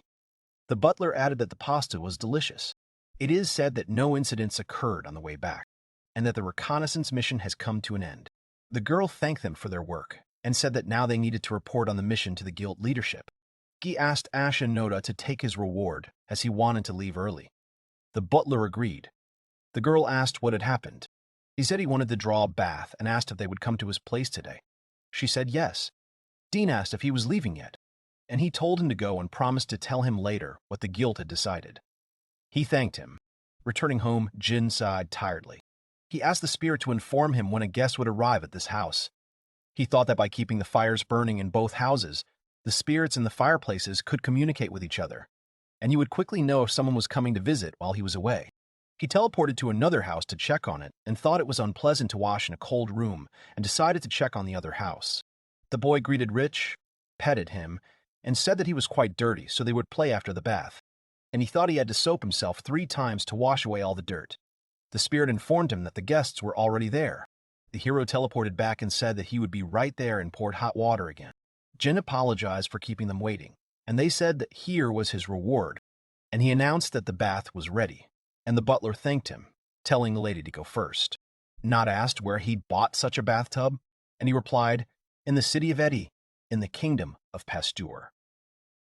The butler figured that, given the distance, delivery would take 6 months, and for now, a wooden tub would have to do. He thought that, combined with the ceramic dishes, he probably thought he was from there. The man asked about the robes he'd lent them, whether he could sell them. The hero replied that he'd just been giving them away. The butler said that following today's guild meeting, they had begun forming a strike force, and he and the young lady had decided to join. The young man wondered if this was another foray into the forest, and not refused to accept the robes for free, and he held out a bag of money, and Jin reluctantly agreed. Ash told Note that she was finished. The protagonist said he would prepare the next batch of hot water, and in the meantime, let her drink some tea. Ash decided to help. The butler told the mistress to rest, and the boy thought that, as an assistant, he couldn't allow the mistress to draw him a bath. He said he was going, and the guy asked him not to rush. Jin thought he might have never seen the girl with her hair down before, but he noticed she had that nervous look again and asked if everything was okay. She asked him if he'd seen spirits in the forest, and he answered affirmatively. She said the last time she'd seen anything like that was when the court magician was on the rampage. The guy said that, frankly speaking, he had never seen people use this kind of magic and asked how it usually happened. The girl explained that spirits give their magic because they like them, or because they are bound to them by a spell, which is a contract, and that spirits give away approximately 1/5 of their power. You can gain more by using the contract or defeating the spirit. Jin said that spirits are made up of their power, so if you use all of it, they will disappear, and asked if that meant those disintegrating spirits experienced something similar. Ash replied yes, adding that their blackness meant they were resentful, and that this process wasn't limited to turning a beast into a monster. It affected the mage and those around them. The young man asked if they could also turn into demons, and she replied that they could. The protagonist thought that in this case, his sister might become a demon lord, not a hero at all, and said that it was better not to use such magic at all. She said that spirits take back more power than they give out, so they become stronger. They are drawn to their corresponding element. They are devoted creatures and find magic fascinating because it unites things that would normally dissipate. And she added that if you don't push them too hard, they'll be only too happy to help. The girl said that Az, too, could have soon turned black, but he still remained by her side. And she thought that, looking at all this, she couldn't compare him to these spirits. The young man realized that the reason Ash looked so depressed was because she saw the blackened spirits, and asked her to wait a minute. later apologizing for keeping her waiting. He treated her to sweets and asked her only not to tell the butler. She said she'd never seen anything like it before. The guy replied that was why he asked her not to talk and that it would help her take her mind off things, as it was harmful to remain depressed for long periods of time. The girl apologized for bothering her. Ash thanked him for the treat. The young man offered to wash it down with tea and asked if everything was okay. She said she'd tried apple pies before, but this was something completely different. She asked what those red berries were, and he replied they were strawberries. The protagonist assumed she'd eaten something unfamiliar first and only then asked, and wondered if all aristocrats were like that. Jin asked if she liked it and thought he wasn't used to covering people, so the only thing he could do was treat her to something tasty. She agreed and noticed that she looked pleased. The girl said she liked it, to put it mildly, and didn't think it would be so easy to get her into such a state. He replied that there was nothing wrong with it, and he noticed that even Az had become cheerful and was glad that she was feeling better. The young man met Letze and asked if he was going into the forest again. He replied that he was just in time. He also asked her to make him a similar backpack, only out of fabric, promising to pay. The young man agreed and said that Dean and Chris had also asked for backpacks, but only leather ones. The man said he didn't want to stand out, or else someone would steal it. He explained that all silver-rank condoms were required to participate in the expedition, unless there was a valid reason for refusal. He added that they, the iron-ranked, had also been invited, and that defeating a few monsters there would earn them a star. The hunter explained that there were many strong players in the iron rank who couldn't advance further because they had few stars, and this was a unique opportunity for them. The guy asked if it wasn't possible to earn stars simply by completing regular guild requests. He explained that stars are awarded primarily for useful contributions, so it's difficult for bad guys to earn a new star. He added that he had concerns about the expedition's composition. The protagonist thinks that, according to Letze, the way to obtain stars depends on the rank. He has a copper rank, but thanks to the many medicines he delivered, he earned enough stars for the promotion test. The man said that copper-ranked players could also participate by recommendation. Jean added that Ash and Not were participating by Chris's recommendation. He then remarked that he wasn't interested and asked when they would start. The hunter replied that it all depended on Amadio, and that it would probably take a month. The boy asked who it was. He replied that he was a gold-ranked adventurer, and it seemed the guild had managed to persuade him. He told them that Amadeo had teamed up with a mage who would soon reach gold rank. The guild believed that there weren't many new powerful monsters, just one or two, no more, so the help of such an adventurer should be sufficient. Letzadi heard that he could see spirits too. Jin went into the demonic forest and decided to hunt monitor lizards to make leather backpacks for the others, and he caught the black spirit, giving him the name Blackie 95, and thought that, if possible, he would catch black spirits, and did not want Ash to see them again. He thought that he had a lot of things to do again. Jin apologized for keeping them waiting, but the butler thanked him for his time, and he thought that he decided to go shopping with them and gave them the bags that they asked for. Ash apologized for the tight deadline, and the man offered to pay, but he replied that it could wait. He added that thanks to the production, it wasn't difficult, and asked if it was too early to buy. He asked if the quest had been postponed, since Amadeo hadn't arrived yet. The girl said yes, but there were a lot of adventurers here now, so it was better to do everything in advance. The guy thought that, as Letze had said, a lot of people had flocked here. Suddenly, two people approached them and asked to borrow some money. The hero thought in shock that he was being pestered right from the doorway. One of them attacked, but the young man easily pushed him aside. Someone asked if he was okay, and he replied that he was. Dean told him to stop picking fights without even trying to talk. He added that only idiots would mess with a black bear. The butler suggested they grab a bite to eat at a nearby restaurant. Chris supported the idea, suggesting they celebrate their reunion. The protagonist asked what they'd been up to since the investigation. Blondie said he'd had a meeting with the guild, and Dean had fled. Let's said he'd been gathering herbs. The young man thought it was not his place to judge, but since he wasn't the one assigned the quest, he asked where he'd been.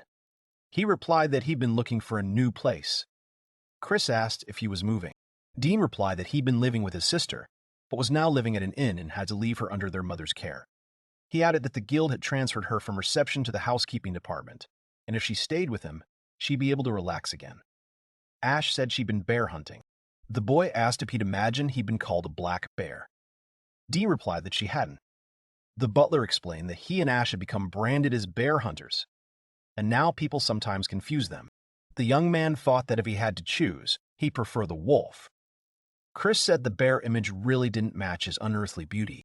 The man said there was already a wolf king, or more, and there was no point in having a similar nickname. The boy asked who that was, and the blond man replied that he was a legendary adventurer.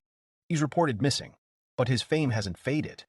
Someone asked what Dean meant by fangirl, and it was confirmed. The hunter said she became an adventurer thanks to him, and asked if he'd told her about meeting him. Jin, shocked, thought he'd become an adventurer solely for that reason, and had reached silver rank. The protagonist said he'd finished the bags, these for Chris and Dean, and this one for Let's Say. He peered inside and was surprised to see everything covered in leather, saying it would cost more. The butler said he'd brought payment for them, but it wouldn't be enough now. The guy offered to just buy him a drink when they got back. The adventurers said that they would supply him with a barrel and take care of the snacks, and the cow carcass needed to be prepared. Chris decided to join Let's Say. The butler suggested they meet there. Jean agreed, saying they were now obliged to return safe and sound, and he said that they would go and said goodbye. The hunters stayed to sit. The young man asked if he was headed in the same direction. He said he'd rented an apartment near the gates of the demonic forest because they were cheaper there. He added that the landlord had said he'd raise the price after installing modern toilets. Apparently that was the trend these days. Ash remarked that a toilet with a built-in drain was a very convenient feature. Not said that, looking back, he couldn't imagine how he ever tolerated the smell. Jin woke up, had breakfast, and again went deep into the forest using the teleport. And he began another session of nightly catching of black spirits. He decided that was enough for now, and wanted to see the mage from Amadio's squad at work. He figured the cleanup team would probably be passing by somewhere nearby, even though they hadn't even set out yet. So he arranged with the local spirits to tell him how it would go. The protagonist decided to go a little deeper. He realized that the map he'd been given ended on the eastern side of the forest, and that perhaps this land was beyond their reach. Or perhaps it was inhabited by unfamiliar spirits. He decided to head there. Suddenly, a 3-horned boar jumped out at him, and he thought it was wonderful and would make a delicious stew out of it later, and he noticed the wild asparagus just when he was about to cook it and decided to share it with the butler. Jin saw in front of him what he thought was a leopard, but then he realized it was a snow leopard. He was surprised to think he was trying to say something. Someone had said he had a request. Suddenly, a deer appeared and told me to make a contract with Major. The boy, shocked, thought it was another animal and wondered if it was also a spirit. He noticed that, although the snow leopard had horns, it had no black spots, and he assumed it was a sacred animal. He asked who Major was, to which the deer replied that he was his friend. The protagonist said it was a strange situation, and since they were asking to make a contract with him, it meant he was on the verge of turning into a black spirit. The deer conveyed the snow leopard's words that as compensation they could make a sanctuary in any part of the forest that would repel monsters, black spirits, and other demons. Jin thought the forest base might be useful for naming spirits, and asked where it was. Bars told him to mount the deer. He mounted the deer and commanded to go, and he asked not to run so fast, amazed at the speed of the deer. The young man asked if it was possible to stop normally. The deer told Major that Mao had returned. The horse asked why they brought the man here.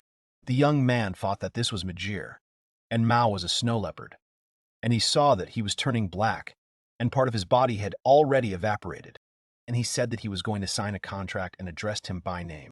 The boy thought that the spirits told their names to the person they were about to make a contract with, but he could immediately give them a new name, and if they didn't resist, the contract became stronger. Major snorted, saying he had no intention of making a contract. The protagonist thought that it would be difficult to convince him, and he asked if he was going to use a magic circle or a sealing cage, adding that it would not work against him. The genie asked him not to be stubborn and to say his name. The spirit said that it was terrible. Magyar finally spoke his name, and the boy asked if he would now make a contract. He replied that he couldn't hear, and the other agreed. Jin felt all the magic transferred to him and breathed a sigh of relief. And he asked about the sanctuary, whether there was any place with a good landscape and where the spirits could easily reach. He added that he would not refuse a picturesque place where there was a large tree and undergrowth, and if there was some kind of spring there, then it was the goddess Spink there, then it would be even better. Bars told him to mount the deer, and Magier snorted, saying he was lucky to be riding Canella. The young man thought he would have preferred a more comfortable ride. The boy thanked them, saying he was even better than he'd imagined. The spirit said they'd now erect a barrier, and he asked if everything would be okay with the horse. The deer replied that it was okay. He had signed a contract, so he could pass. Jin thanked them for their help. The protagonist thought these places weren't marked, and the map expanded as he visited new locations. He added that he hadn't been to some of the places where he had made a contract with Magier, but they had appeared there too. Jin was delighted that he would now be able to find vegetation similar to Japanese in uncharted lands and expand the map. He thought he had a new base. He thought it was wonderful, and he needed to think about how to develop this place. It was reported that Jin's business had expanded again. It was reportedly the trading city of Narawatid. The young man thought he needed a landmark for building a new house, so he decided to appreciate the local architecture. He noticed glass windows. The young man thought the glass looked like the bottoms of glass bottles had been joined together, but it was the clearest glass he'd ever seen. He noted that the glass in Kanuma was less precise and bubbled, and he noticed there was even a parchment shop with a beautiful engraving on a document case. The shop sold not only dresses, but also fabrics. He saw a red glass goblet decorated with gold and couldn't resist. He went into a pharmacy, wondering how advanced medicine was here, and saw cocoa beans. The clerk said that by grinding and mixing them, he could make an elixir of life. He thought it would be bitter without sugar, although medicine doesn't have to be tasty. Jin thought that it seemed like the aristocrats had started mixing them with sugar, milk, and vanilla, and he thought that the price would soon go up due to the rush, and if it did go up, he'd better buy them now. He bought a small amount and decided there was no point in going there. So he decided the appraisal showed that it was a long and arduous production process, and if that was the price they set in the market town, they would be more expensive elsewhere. The young man thought he bought vanilla, yellow and brown mustard, and turmeric, and that they were already in the food storage, but he just wanted to compare them. Suddenly, someone called out to him. The man admired the beauty. The young man was frightened, thinking he was a bad person. The man, apologizing for his rudeness, asked where he bought the bag. The guy replied that it was a new item, recently registered by the Adventurers Guild in his ear, and quite convenient. He said it was a shame, since the journey there was long, and I thought that the distance itself wasn't that great, but driving through snow-capped mountains was a real pleasure, so it would be easier to order the necessary documents and start working on them here.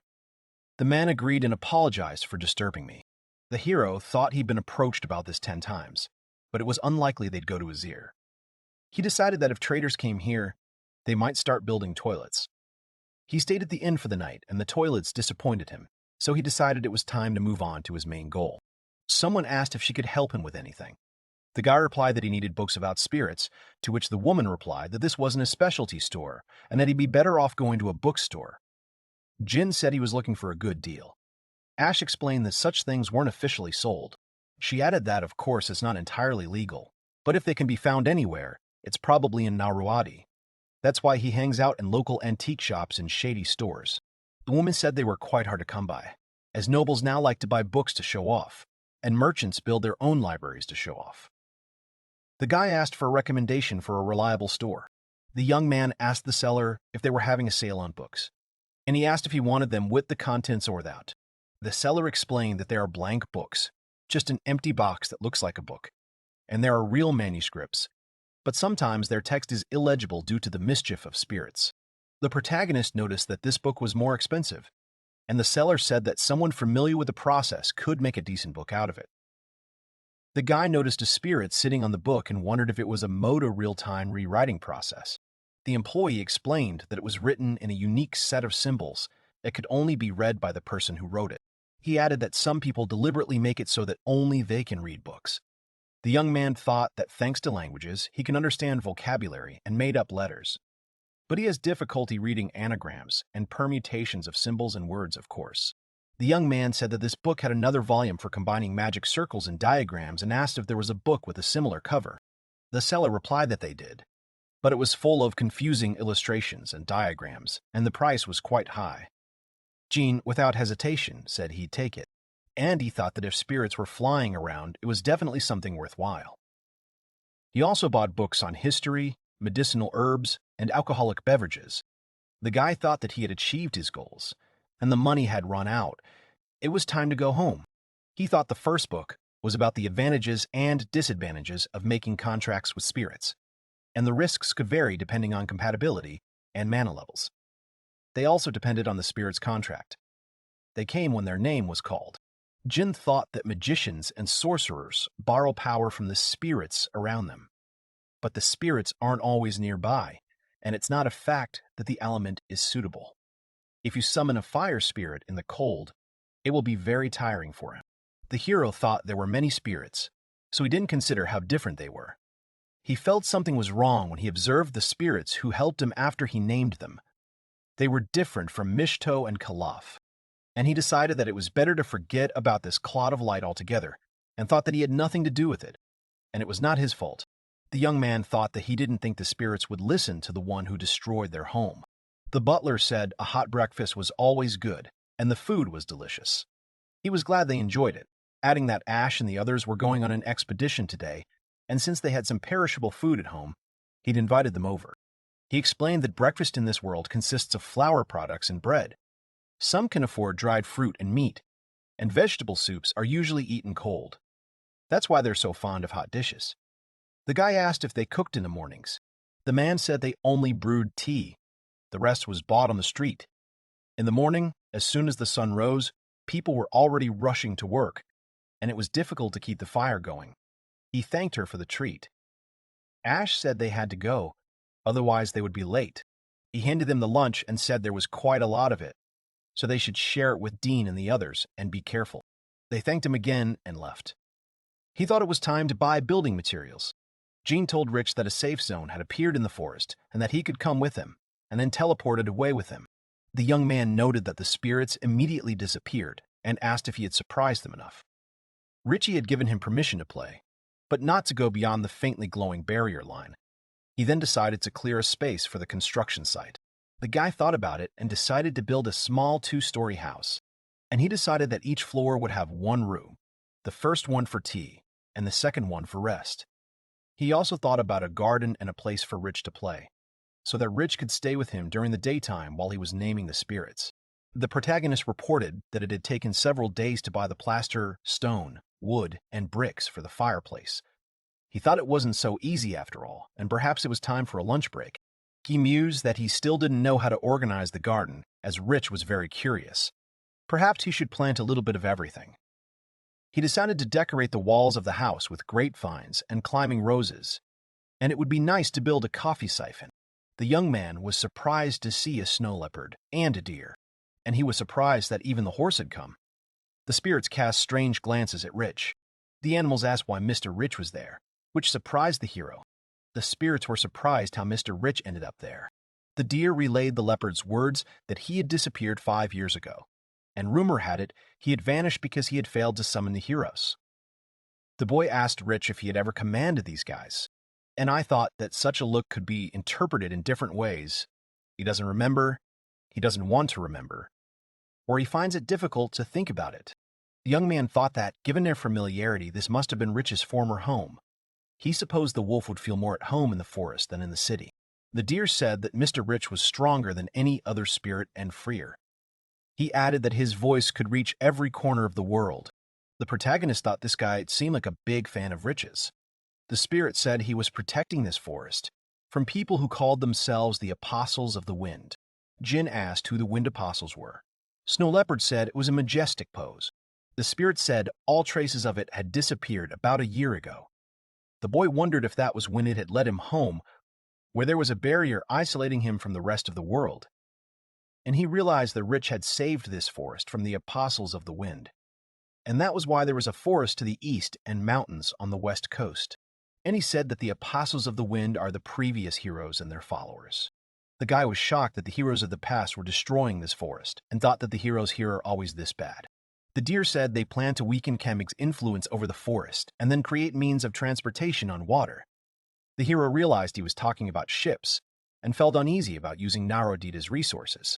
And he apologized to Rich, thinking that he had apparently been doing the same thing, and was afraid that one day he would hate him. The spirit said this was a problem, and trees still didn't grow in the west. Jin thought that cities and trees were safe places for people to live, but that required clearing the forests.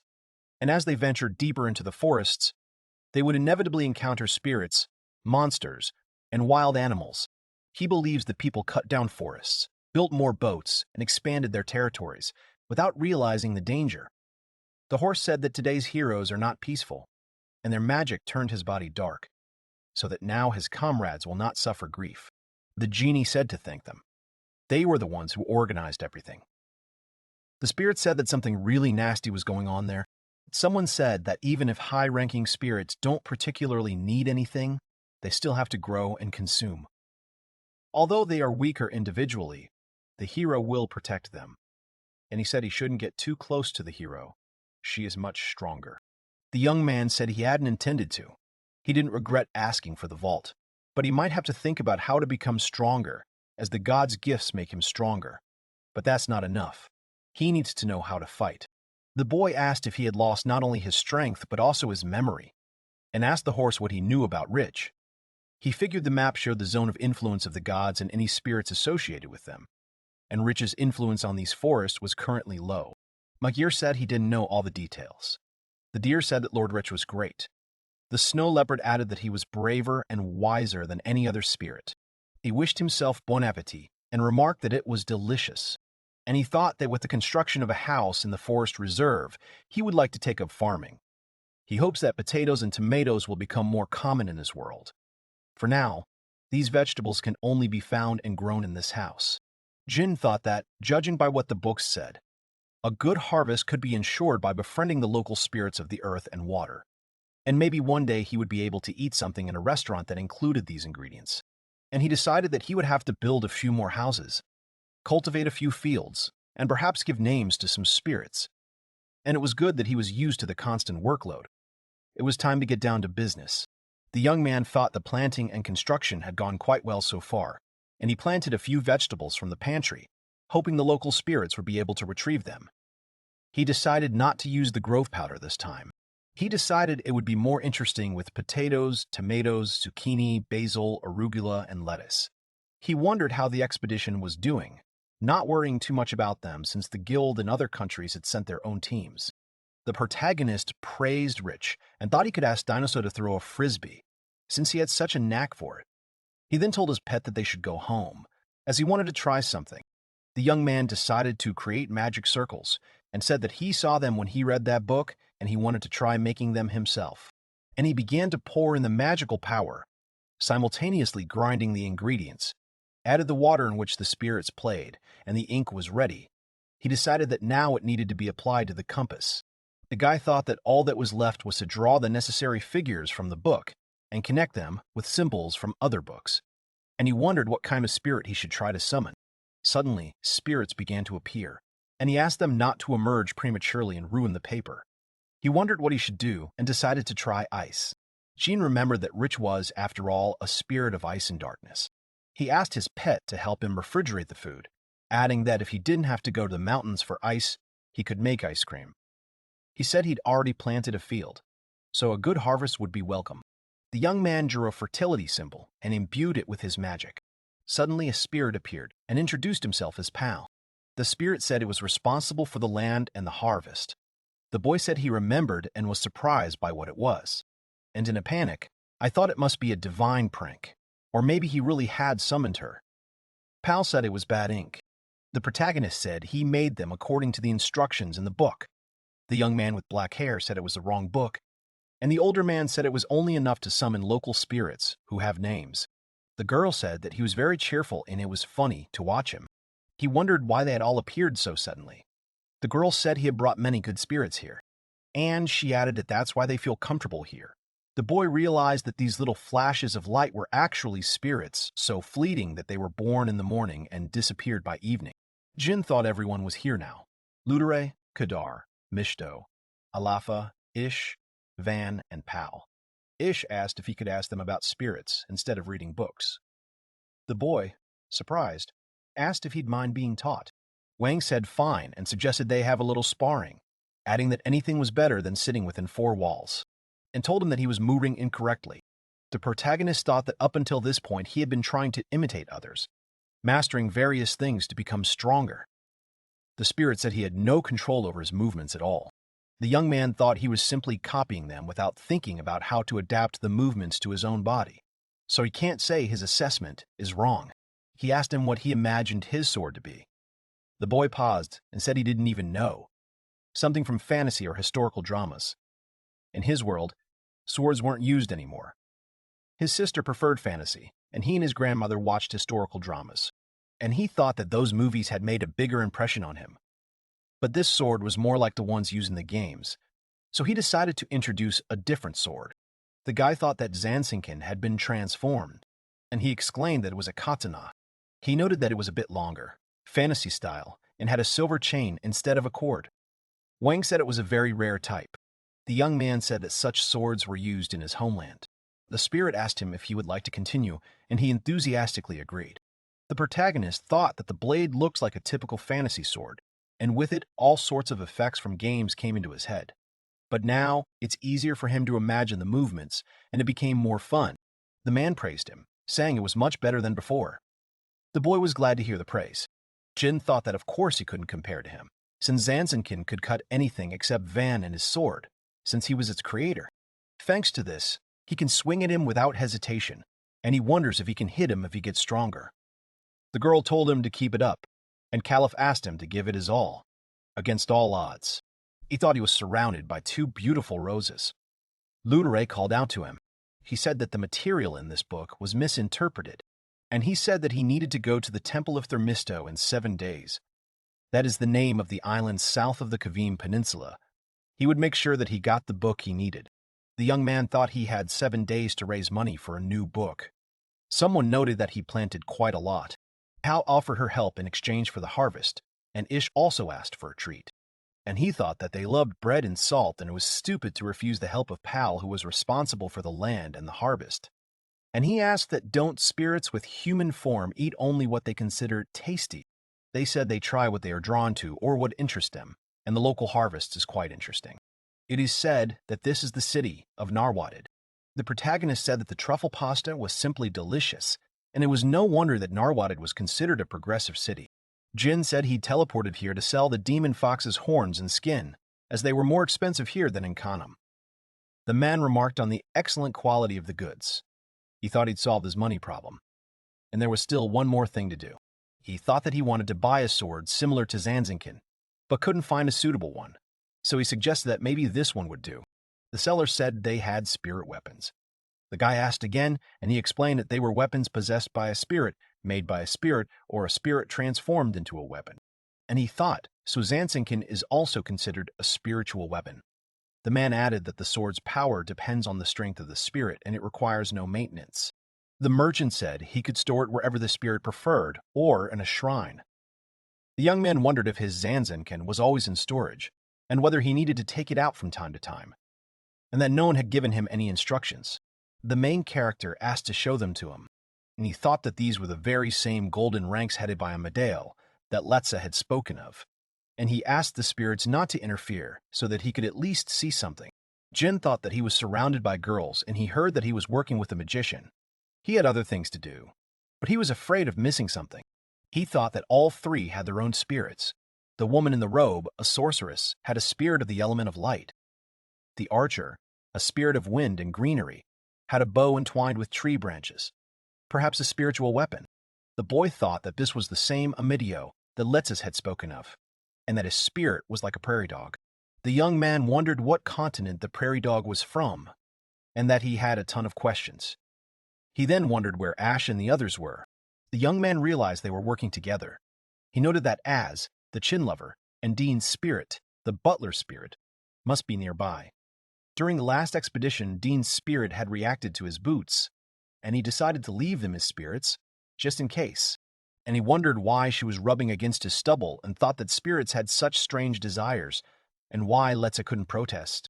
The protagonist thought that gold-rank spirits were probably quite powerful and that black spirits had little effect on them. He wondered what they were doing and saw them fighting monitor lizards. The guy thought that this adventurer, one of the members of the punitive group, was somehow strange.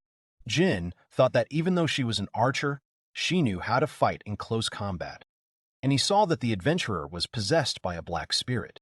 But he was thrown back as soon as he tried to approach, and he thought that now she had returned. He thought that once a spirit had acquired a vessel, it could no longer maintain its power without it. And he wondered if there were any conditions for becoming possessed. And I thought the girl was taking it quite calmly. She must know about the black spirit. I also wondered how to defeat the black spirit. The young man said he knew of no other method but to forge a contract, but he was almost certain they could be defeated with spiritual weapons. The hero wondered if she was really planning to do so and didn't finish. The young man thought that he was not very surprised, since in this world human life is not valued, and bad behavior is common. But for the first time he saw the end of life so closely, and he thought that ordinary people cannot see or touch spirits. But if their container is damaged when they are inside, the spirit will also be damaged. And he wondered why she did not attack the black spirit when he came out. Suddenly someone else appeared. The protagonist saw a black spirit enter his friend. The guy thought that the archer could not see the black spirit, and decided that there are different ways to see spirits. Some see only colored spots, while others only see spirits of a certain element or a certain power.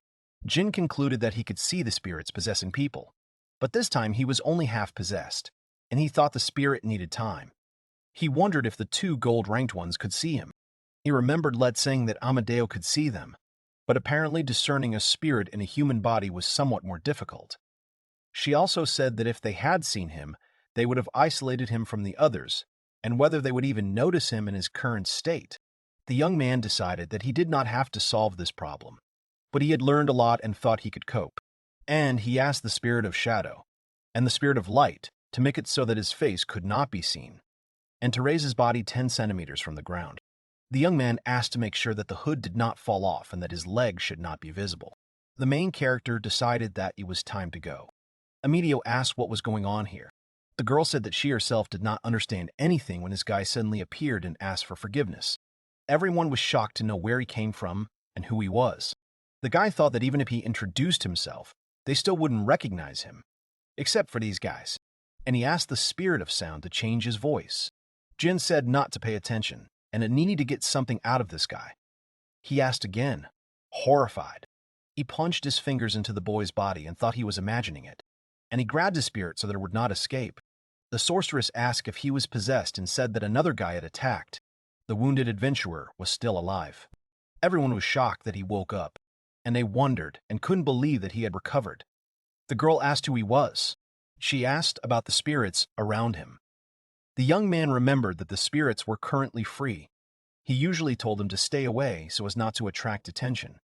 But now he needed their help, and he thought she could see them. The young man said that he didn't know where they had picked up the black spirit. But first, the spirit had possessed the wounded boy and asked them to be careful. The protagonist thought that Ash was looking at him, but he was sure that she would not be able to recognize him. Amedio shouted after him to wait, but he had already teleported away. The guy thought that he seemed to have managed to settle everything. Jin thought that the black spirit was still in his hands, and he needed to make a contract and release it deep into the forest, and noted that it was the largest spirit he had ever seen. He thought that the horse was a big black spirit, but he could still maintain his composure and had to use brute force. The young man mused that black spirits ate other spirits, either to replenish missing body parts or to replenish their strength. And in any case, it seemed that they continued to feed on their own kind. And he remembered the horse saying that if he made a contract, the loss of power would subside, the thirst for power would continue, but the pain would disappear, and the spirit would be able to control itself. And he thought that this was how he forbade the devouring of other spirits, and said he could return home. The young man took heart and said that they had worked hard and asked what had happened to them. The protagonist wondered why they were apologizing, and that one of them was possessed by a spirit. And the archer almost defeated that guy. The guy decided that he would need to ask more questions when Ash and the others returned. Jin asked him to undress, which really scared him. The children asked if they could join them, and they were allowed to. He said he'd do the laundry and offered to change her clothes. She explained that the children would be going to tend the cattle while she and her husband worked in the fields, and asked if it would be okay if they got her dirty. Jin replied that he'd wanted to give her to them anyway. The man, perplexed, asked what he had done so early in the morning, and whether Shiva was in on it. She said they would bathe him at the well and then dress him, and he asked her not to ignore him. The young man said that it was time to get started, and that there was a reason why he had come to their house today. And he thought that for the last few days he had been studying with masons and carpenters, and the more he learned, the more he saw unsanitary conditions, and that the entrance doors were placed higher so that dirt from the street would not flow into the house during the rain. The young man was angry that at least they would clean up the horse manure, and why not use it as compost or fuel? The protagonist reflected that the Dinoso family slept on straw covered with cloth. Other farmers slept directly on straw in barns, and that there were many people in this world who were simply trying to live in the present moment. The guy realized he wasn't the type to constantly try to change things, but he wanted at least his friends and acquaintances to keep things clean. So he decided to figure it out. Gene decided that he had to give the Dinoso family credit. They were pretty clean by local standards, and there were some good people among the other farmers too. But their homes were such a mess that he didn't even want to go there. The man enthusiastically declared himself a cleaning genius. He replied that he had done everything he could, and all that remained was to repair the door. Dinaso said he'd take care of her tomorrow and invited them to stay for tea. The parents asked the children to clean the quail and bring back the eggs. They agreed, and someone asked if the hero liked cleaning. The young man replied that he rather hated it. The man asked why he had done it then.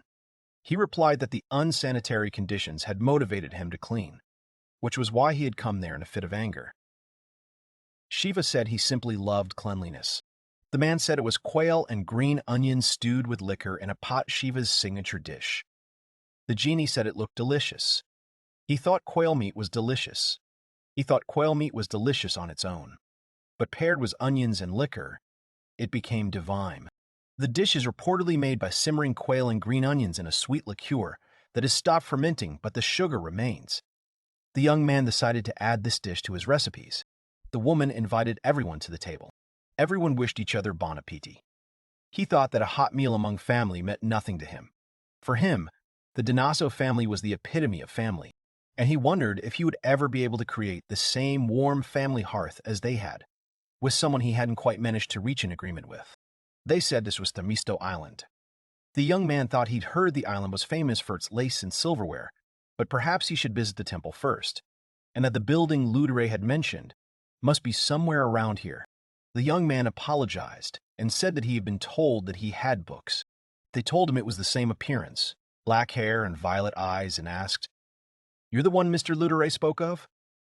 The hero replied that he had told him to come here, and the older man said he too had had a revelation, and he wondered if it counted as a revelation that he told him all this straight to his face. He told him to follow him. Jin saw a stone statue of Ludere, and the man first asked him to swear that he would not tell anyone about what he saw there. The young man swore. He saw a secret door, and I thought that this child somehow reminded me of Ludere, and asked who it was. Blue hair, blue eyes. Although there was no other color, but the appearance was somewhat reminiscent of a Ludere. It was not a candle, but the light of little spirits. That spirit is a child. Well, if he could see him without even using his sight, that means he's pretty strong. He wanted him to follow him. There it was, all filled with books. Books about magic and summoning spirits. Besides this, the hero wanted to know how that place appeared. He was told to read the instructions about the place and how to use it, and then he would be able to find the books he needed. The hero thanked the guide. All the information was there. Long ago, in the Southern Empire, there lived an emperor so obsessed with books that he extorted them even from merchants. When his country was attacked by monsters and dragons, and the library was destined to burn down, Ludere moved it to another location. After some time, the child became the spirit of the library. It seems that's why he resembles him. The heroes possessed the same abilities as the Rufus. He wondered what they were. In front of him was a book about their history. Long ago, there lived people who founded the kingdom of Pasa. These were the Roof People. Having received protection from the spirits, even with the small population, they were able to create a powerful state. However, it was destroyed by a grueling struggle for the throne and invasions from other countries.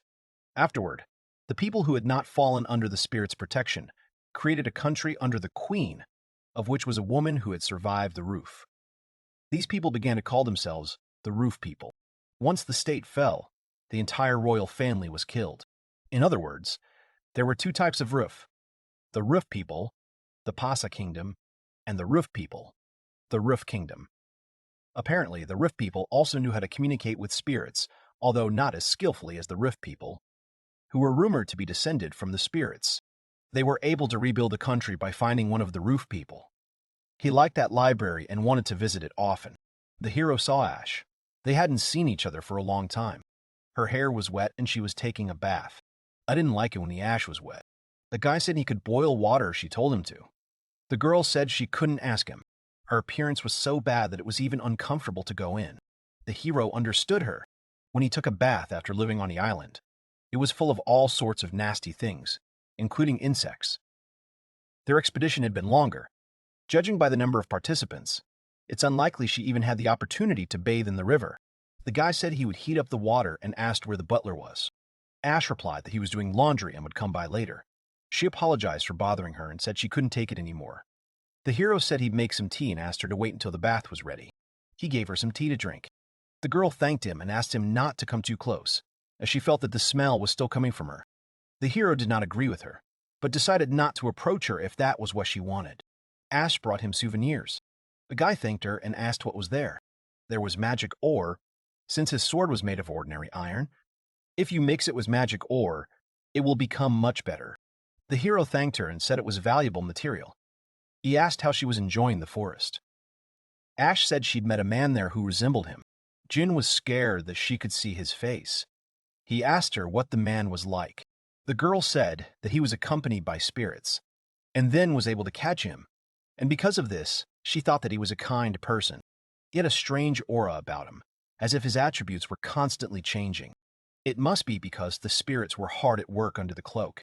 There was a man in the strike team who was possessed by a black spirit, and the deeper they went, the more abnormal he became. Soon, he attacked Nina, a gold-ranked archer, but she fought back. Then the spirit tried to possess another person. The hero assumed they hadn't noticed the black spirit. When it enters a body, it's difficult to notice due to the owner's aura and magic. It seems even the rose sorceress couldn't see it. The guy asked where the man had picked up the black spirit. The girl said that he should have heard about the war between the small countries of the Central Plains, and it seemed that one of those countries had used a large-scale magical attack. It was a long war. The remaining spirits tried to keep their distance, but that Taka gave birth to a huge mass of black spirits.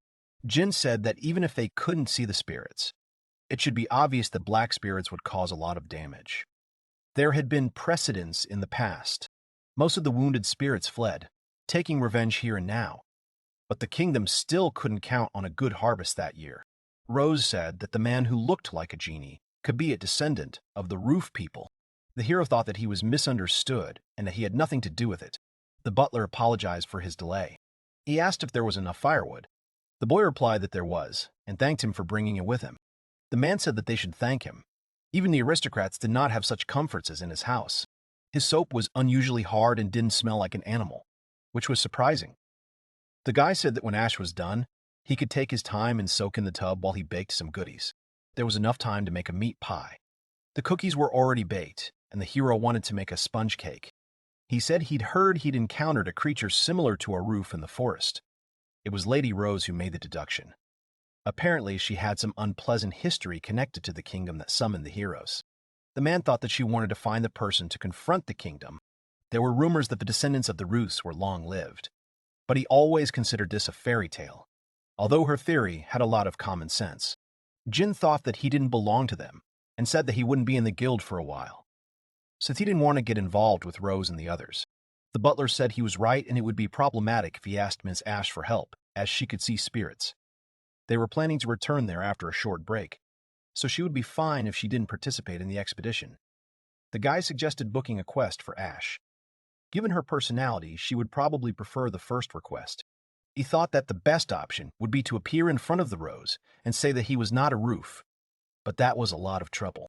The hero used the base to make the dessert airy. It was necessary to bake slowly, turning constantly so as not to burn. The girl asked him what he was cooking. It was a sponge cake, and he also made a meat pie. The boy said that they would eat as soon as the butler finished washing himself. Ash was delicious.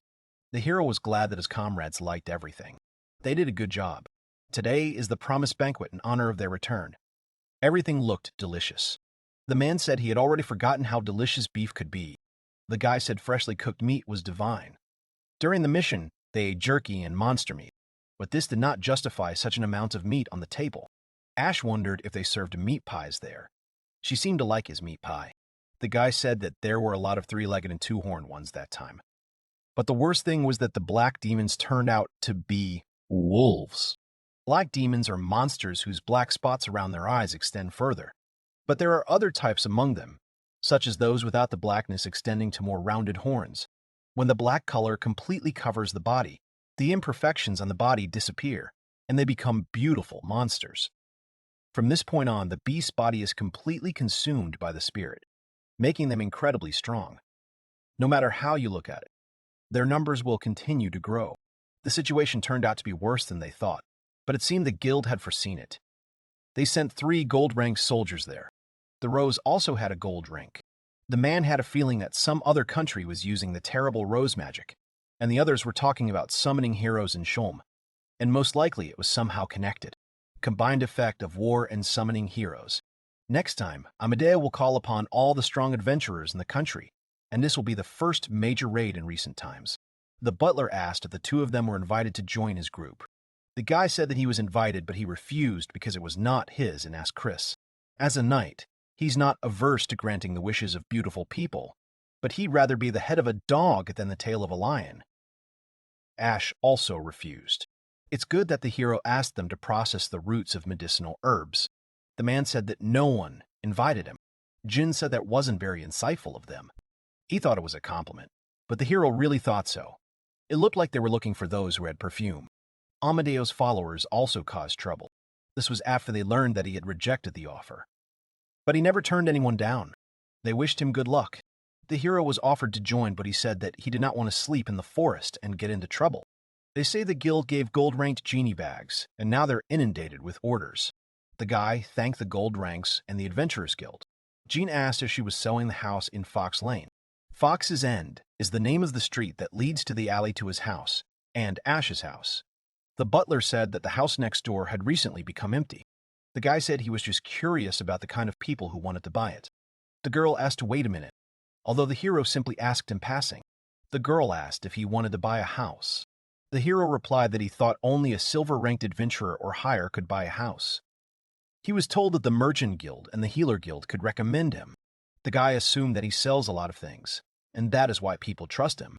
He was told that he could buy his current house or choose a better house on the street. He said he liked his current house, so he would buy it. The girl said that the house on that street was actually for sale. It is currently owned by the Merchant Guild, and they plan to rent it out for short-term rentals until the Adventurers' Raid is over.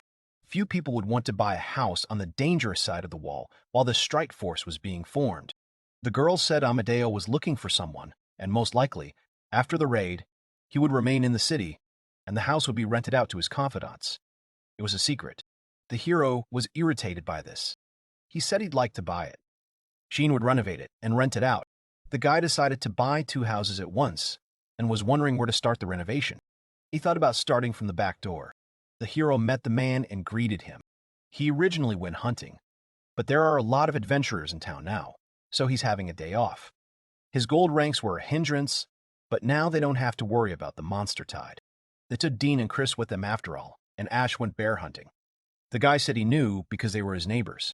The man asked to let him know if he heard about a good offer for housing. The hero thought he was moving. Let's replied that having reached the silver rank, he could finally buy himself a house, but he had not decided anything yet. Unlike the genie, he went through the whole process honestly from start to finish. The guy asked about his plans for the next day and said that he wanted to ask for something. The hero told him to hold the doorframe. The man said it was great that he and Ash had their own homes and asked if they planned to rent out rooms. He'd heard that people coming to town usually rented a small room and shared a well. Jin was in the medicine business and didn't want to share a well.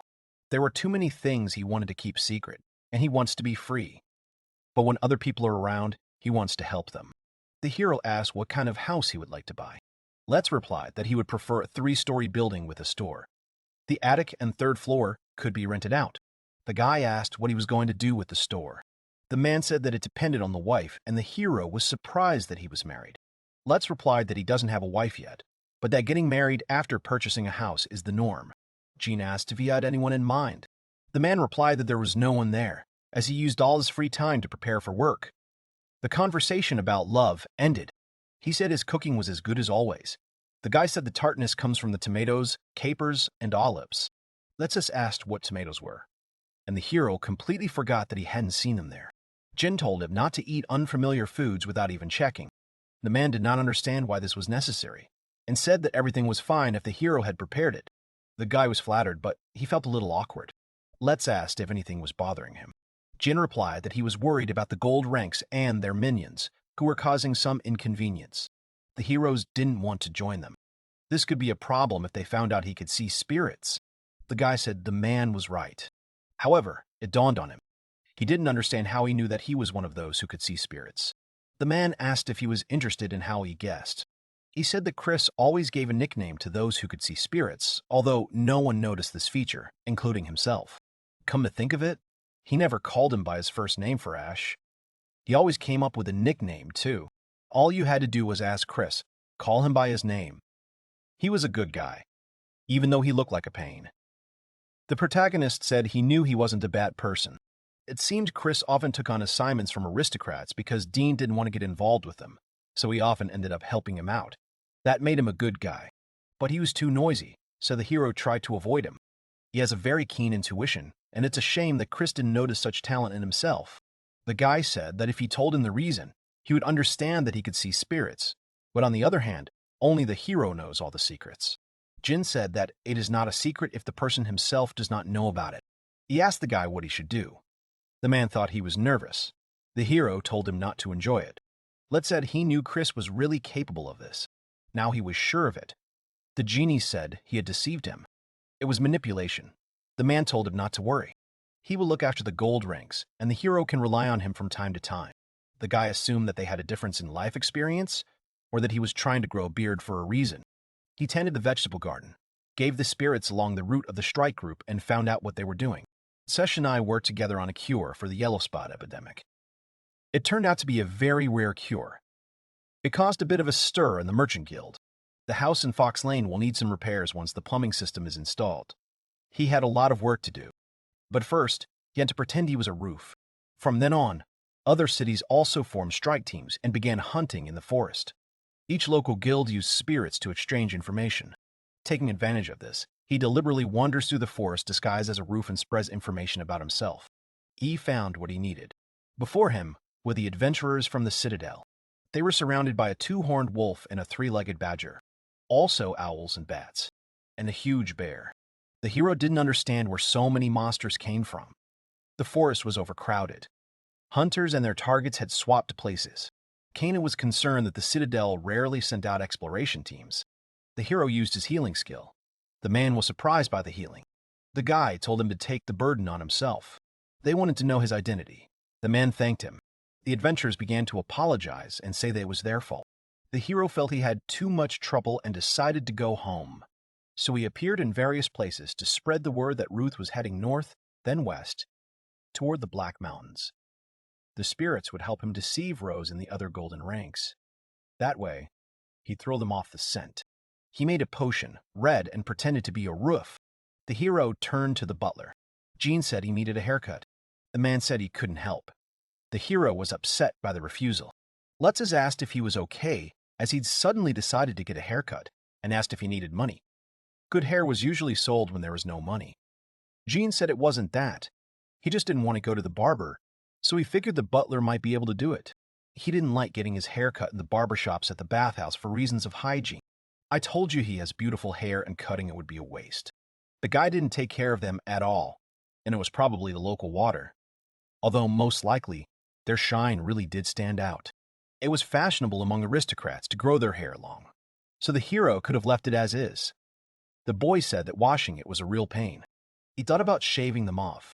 The man said he'd cut his hair later, but he didn't need to become a monk. Jin was surprised that he'd heard his thoughts. They haven't known each other for that long, and he's so insightful or just easy to read. The butler suggested hiring a servant, but that seemed a strange idea, just to wash and dry his hair. The hero's comrades arrived and greeted him. They have already finished their task. They asked him to bring them a barrel of wine. The hero thought they were noisy. The butler said they had done a great job, and asked how Amadeo's squad was doing. The guy replied that those three were worthy of the gold rank title. He was very strong, and the other two complimented him well. Chris said he had to admit he was jealous of their spiritual weapons. He wanted her to love him too someday. The protagonist said it sounded like a lonely man's plea. That was the expression. Simply obtaining a spiritual weapon isn't enough. If one can use it properly, that's called being a beloved spiritual weapon. The usual hangers-on were of little use. They simply wanted to raise their rank for free. Jin thought that he had made a good decision in refusing. It also turns out the four heroes have appeared, and apparently, the Empire allows them to do whatever they want. He learned about this from his hangers-on, so they were not to be underestimated. The genie's sister and her friends were not the only heroes. There was someone else. The gods said nothing about it. Although it seemed, they didn't want to interfere with the pact with the ball of light. She hadn't seen those they summoned. He knew nothing of his sister's abilities, other than what the ball had let slip. No matter how strong they were, to gather spirits, heroes usually started with weak magic of prayers and other soft abilities. In this case, those four seemed to have ignored the rules. He heard that in the West there are fewer and fewer people who are able to see spirits. Ash thought about how no one had warned them. You rarely meet people like that on the spot. But there were even fewer of them there. That's all they were told. The heroes last appeared 300 years ago. The relationships between the heroes and their surroundings have always been full of mysteries. In any case, the risk of overflow occurred several years earlier than the guild predicted. Chris said the scale of magic used in last year's war also exceeded expectations. They told him there was no reason for this, and that was what scared him most. It was as if all the troubles had just happened at once. Dean said they would leave the dark talk behind. He challenged the protagonist to a drinking contest. The boy couldn't understand why he was the one being asked. Dean said that if the hero won, he would take him to the House of Lunar Pleasures, and if he lost, he would reveal one shameful secret. Chris said that in that case he would play too, and if he won, he would take him to heavenly bliss. Jean didn't understand what they were talking about. These were the names of elite brothels where you wouldn't be allowed in without a recommendation. The guy said he didn't care about such bets and asked to be called by his first name. Ash said he wanted to be called by his first name too. He didn't want to talk about brothels in Ash's presence, and it seemed the butler was also uneasy.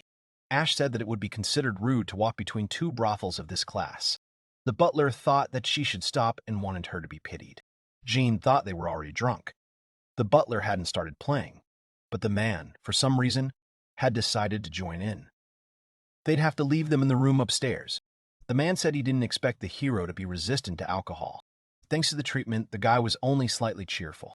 The butler said he would clean up and asked to take the ash. The hero said that he would walk her home. She was drunk too. The man said it was an unusual sight. Jean asked there if she could walk on her own. The girl said she was fine. The hero thought that he too should have stayed instead of the butler. There was a wall in front of her. Ash replied that she knew. This proved that she was drunk. The guy was next to her. He thought the only route she had right now was to go straight ahead. Jin asked if everything was okay. The girl turned to the main character. He didn't understand her. She was saying strange things. The guy didn't know how to talk to drunks. Her facial features became softer and her shoulders seemed more fragile. Even the look changed. Jin asked her to try not to get drunk in public places in the future, as it was dangerous. Men are used to it, but she could use a hangover cure. The main character asked her how she was feeling. She didn't look so well, and the hero offered to bring her some bread and sausages. The girl said her stomach was a little upset. He said he would use their kitchen. Jin made a syrup from ginger and citrus. It was strong, but sweet enough. The guy said it would help her stomach. She needed to drink a lot of water and rest. Ash thanked him and apologized for causing trouble. The hero said that if all was well, he would go home. The girl stopped him. She said she wanted to take him to the spirit branch, as she had promised. She wanted to repay him for all his experiments. He remembered when they first met. She was going to give him a tour.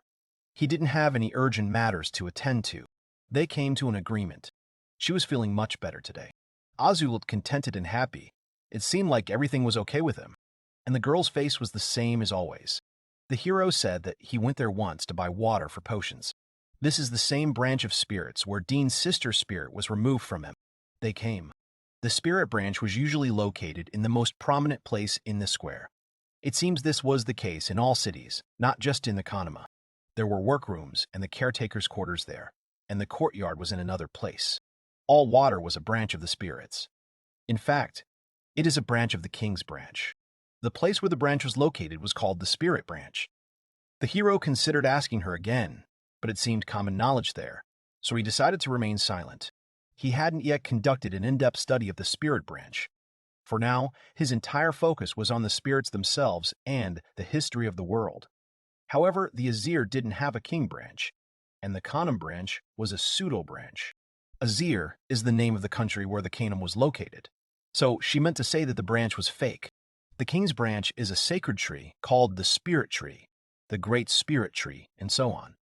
To achieve it, one must overcome all difficulties, reach the sacred tree called the great spirit tree, and swear an oath that will become the foundation of the country. Good spirits gathered in this branch, and evil ones were driven out. The hero still didn't know much. Although when they met, he said so. The spirit tree is smaller than the king's tree, but the effect is the same. Reaching the spirit tree is very difficult, like breaking an oath. Breaking it will result in the loss of the king's tree and the spirit tree. Sermutus, Pasteur, and Marina. These three countries are the only ones to have successfully inherited the king's line. The country where his sister lives, and the country where New Rodit is located. He knows nothing about the kingdom of Pasteur. He assumed the fake branch of the Khanum was somehow at work. The fake branch was imbued with magic and used magical stones to create a magical field comfortable for spirits. The branch could be made in a regular temple, but it's not easy. The guy said it sounded like a lot of work. They threw magic stones into the water. He wondered how long they could summon spirits, as magic stones were rare and expensive. He asked if it was possible to summon them using magic alone, without the spirit branch. The girl said that the power of the one who offered the magical force and the element of the magic stone would inevitably affect the spirits that were nearby. The pseudo-branch neutralizes this effect and allows the magic to dissipate into the air.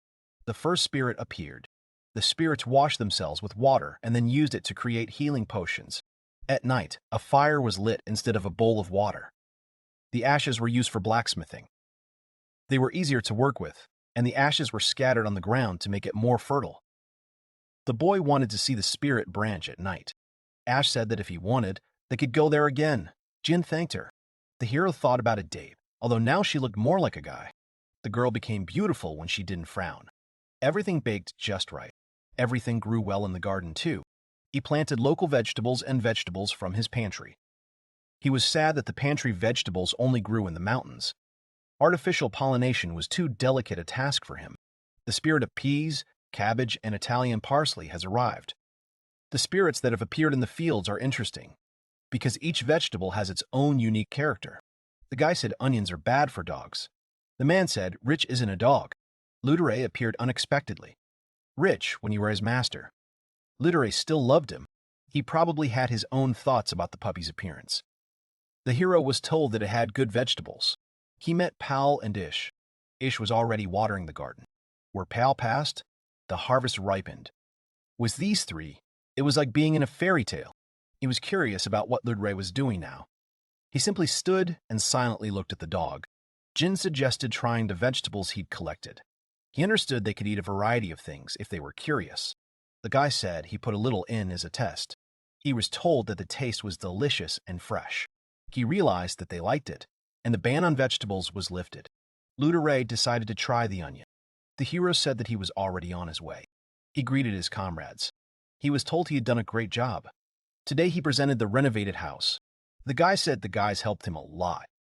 The man said they had to paint 2 houses. It took a long time and they apologized to him. After purchasing a property, he handed over control to a butler. The man will vet all tenants who want to become neighbors. Esh. Assassination attempts since they left the country. She has been a target many times in her own lands. Jen said he would lower the rent and pay market rate for the work, even though he was helping for free. The butler wanted to rent him the house. After the first attack, housing prices rose, which created problems. It's cheaper there because it's dangerous. If he'd chosen a house, he'd have chosen one he could make his forever home. He was lucky he was able to rent when prices were low. The hero assumed that if he buys a house, he is looking for a bride. Let said he didn't need a wife yet. Ash got it all wrong. On the ground floor, there is a living room, bathroom, kitchen, and storage room. The man said it was surprising that there was a bathtub there. and that the toilet didn't look like a hole in the floor. The guy thought that a toilet couldn't just be a potty or a hole in the floor. Jin said that if he wanted to live there, he'd have to live up to the standards.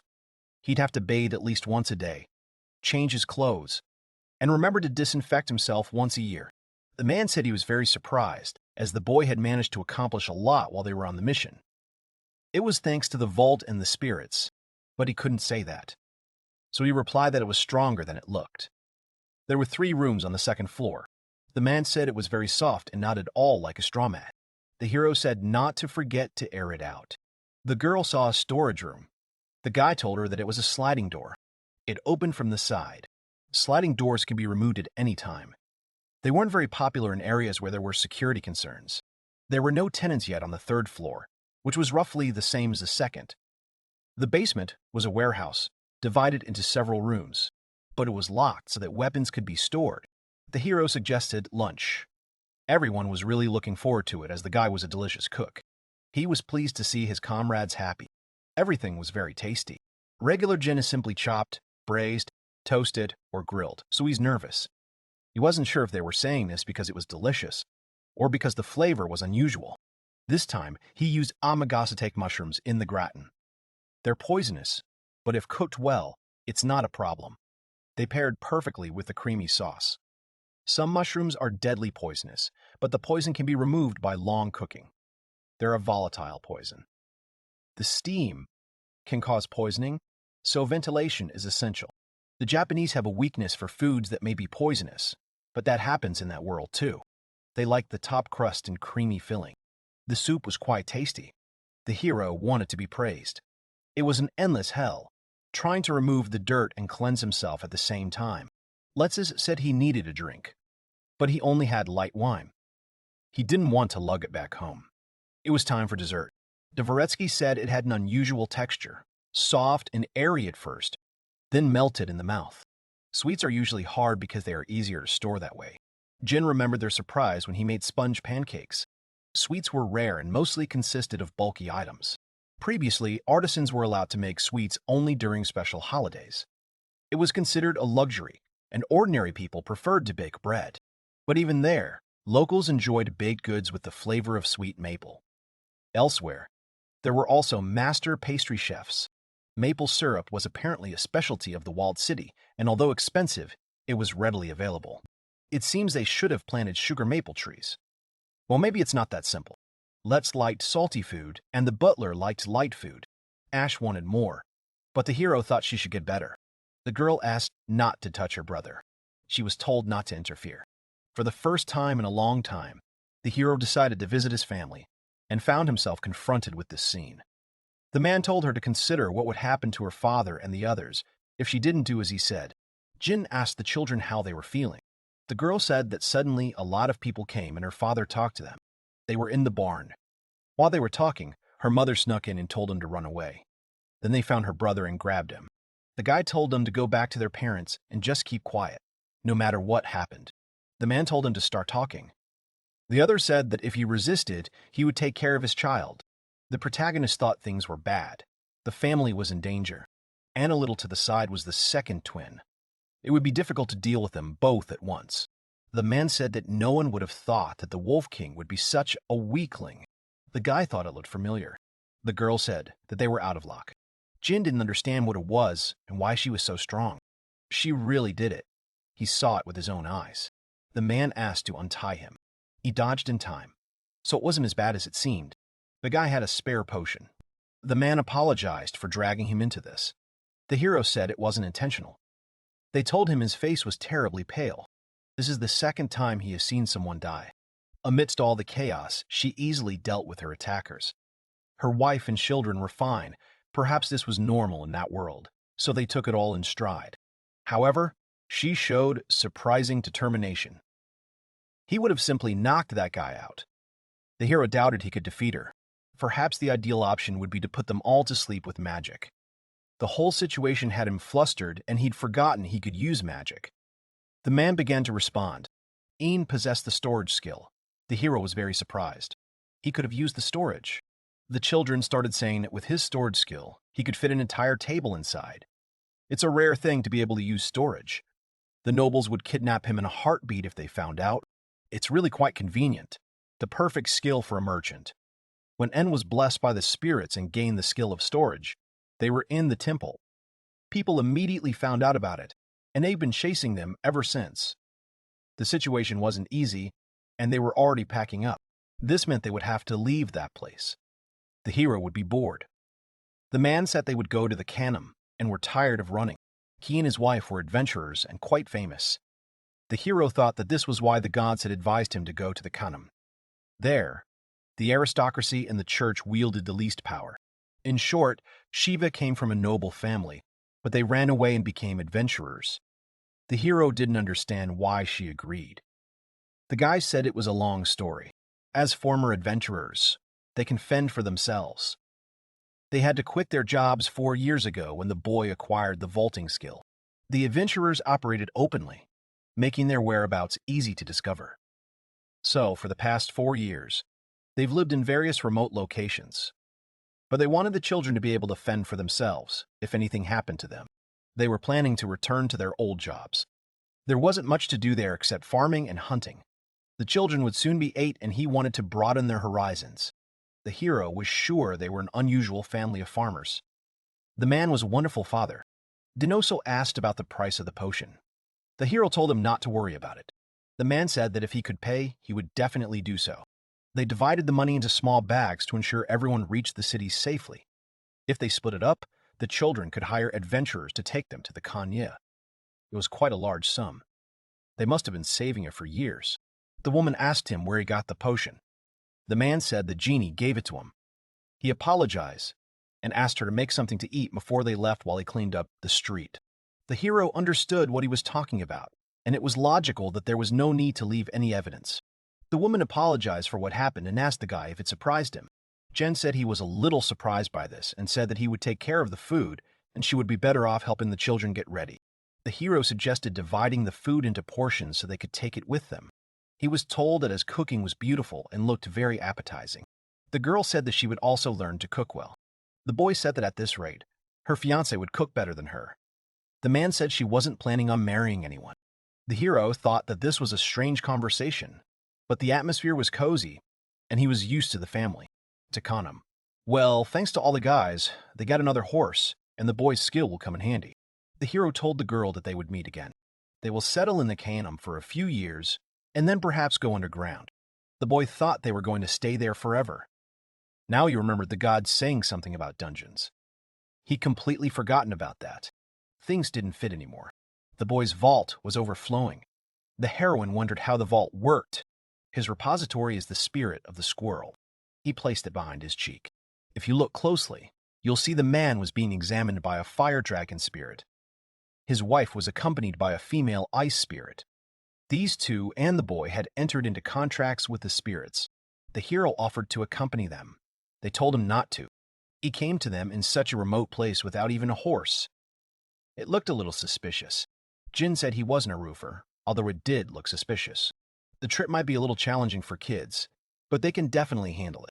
The man had a rough idea of how strong he was, but he didn't want to rely on his strength when he could handle it himself. After all, they are friends. The guy told him to go to the fox's dead end when they got to the Khanum. The man thanked him. When they arrived at the Khanum, the hero made sure they had a delicious meal and a hot bath waiting for them. He was eager to see their faces. For a change of scenery, he was currently in a city located in the southeast. Rumor has it that an ancient archaeological site is located at the highest point of the abandoned city. On his way there, he encountered many monsters. Someone started saying that it had been a long time since they had seen a person. The hero did not understand where the voices were coming from, since nothing was visible. But there was definitely someone there. He got into real trouble. There were a large number of wood lice. They ran away, but they didn't know how to hide. The hero wanted to try touching them, but they hurt. He apologized and thought it was better not to bully the weak. The woodlice said that he didn't even know who he was dealing with, and they would eat him. The guy kept touching them. They were the descendants of spirits oppressed by the fire people who inhabited these bodies to survive. Most likely, they were black spirits who possessed the beetles. The woodlice said they ate the people who came into their territory. They didn't feel a thing. Jin thought about exterminating them. They said he looked like a sage and was different from everyone else. Now they had nothing to eat. He thought this would be their first meal in a while. The hero asked about their leader. They were not just parts of a single whole, although they acted separately, but they thought as one. Before him stood a huge, shiny beetle. Its body bore no marks typical of monsters. Its color was completely uniform. Most likely, this is a higher-level monster. In fact, it was intelligence. For the survival of all of them, for a single purpose, the hero apologized and said he should have made the contract. He felt awkward leaving them alone. They had originally been one spirit, but now that the contract had been made, he understood. He regretted their hunger and asked them not to attack humans. The guy said that he doesn't forbid them to defend themselves. If they come to their territory, they can do whatever they want. At the same time, they are not obligated to try to help them. Even if they die individually, as long as there is only one left, they will grow. Jane thought that these monsters were more dangerous than he thought, and they would regenerate if they were not all killed. The woodlice told him that if he saw one of them, he could share his magic with them. The magical power would satisfy their hunger. Their hunger would subside, and they no longer needed to eat anyone. It's thanks to his freedom skill. He can free spirits from such things. The woodlice have decided to eat monsters. They're not as tasty. But when they're hungry, it's a good option. They will continue to grow. They are strong. It was called a savior, since it is now almost impossible to find a house that already has furniture in it. A soft bed is best, and a spacious closet is also great. The butler invited Dean and Chris as new tenants. That was to be expected. Jin said that his friend would soon be bringing his family to Kanem, so he asked him to look after them. The man thought he didn't like people, but it turns out he did have friends. It's not that he didn't like people, he just didn't like the people his sister was friends with. Frankly, most of the people he knew were somehow connected to his sister, so there was no point in denying the accusation of disliking people. He was called a good man. It was just that there were dishonest people who took advantage of others' kindness. As soon as they arrived, he'd be sure to show them around. The third floor could be freed up for them. The hero told them not to worry and said they were a family with children, so they want to stay together and make new friends. The current neighborhood was a bit awkward, but it couldn't be helped. 3 people from the gold rank chose to live near the city center. It seems many want to live in safer, more central areas. The monsters had destroyed the city wall nearby, so this wasn't surprising. If necessary, they could stay on the 3rd floor of their house. The hero thanked them and said his house was also free, so there was no need to worry. The butler said that in that case they would vacate the house behind them. I definitely wanted to say that they would buy it. The guy said there was a rule that people could only buy 2 houses. The man said they had already bought their own home in a rental house, so now he would do it. Dvoretsky had a request for the hero, and he asked him to tell him about it a little later. About a month and a half had passed since the family had left for Kanem. During this time, he had been busy renovating the new house. He had visited the library to read and chatted with Ash and the others. He hoped the man would like their new home. Someone knocked. It was Dinaso. The man said that we needed to go inside and continue the conversation there. The woman told the children to be quiet, as they were going to visit someone else's house. Dinaso told him to be careful because it was too suspicious. The guy said their arrival would inevitably become known, and trying to hide it from others would be an even bigger problem. It was one of his houses. The woman asked when he first arrived in the city and what the fake date for their first meeting would be. The guy didn't answer, saying they met last fall, or perhaps in the spring. You could say they haven't known him for about a year. The woman told the children that if anyone asked, they'd known the Jinn for a long time and couldn't tell anyone the real date. They had already eaten, but if they had known he would be there, they would have. They didn't eat beforehand. The children said that if the hero cooked, they would eat everything. The man said he should join. The hero said he'd just make a batch for one. They left the horses and belongings at the inn for now, but he wanted to sign a year-long lease on the house soon. The guy suggested they take a look at the house next door. He could rent it, but only for a short while until they found another place. He gave them a key and said they could look while he cooked. That house was his too.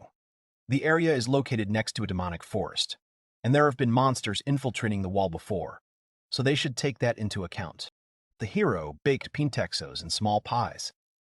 What dishes are easy to make in no time using jarred pickled tomatoes and mozzarella? The man said the house next door was stunning. The woman was simply amazed at how much the house and furniture had improved. The rooms were lovely, too. There were 2 beds, and the boy said he'd take the top one. The hero was glad they liked it. The lease stipulated the attic. The girl said her mother had found it. The people living nearby had their own circumstances. So he thought it would be nice to have an emergency exit in case of any unforeseen circumstances. He wanted an emergency exit in the attic. Dvoretsky consulted him about it, and he agreed. After some discussion, he sold the house where Letze and the others were staying and bought the house. If there's an escape route, it's better to have another owner on the other side, making it harder to spot. The guy said they would be home today, so he would go get them. The butler apologized for the intrusion.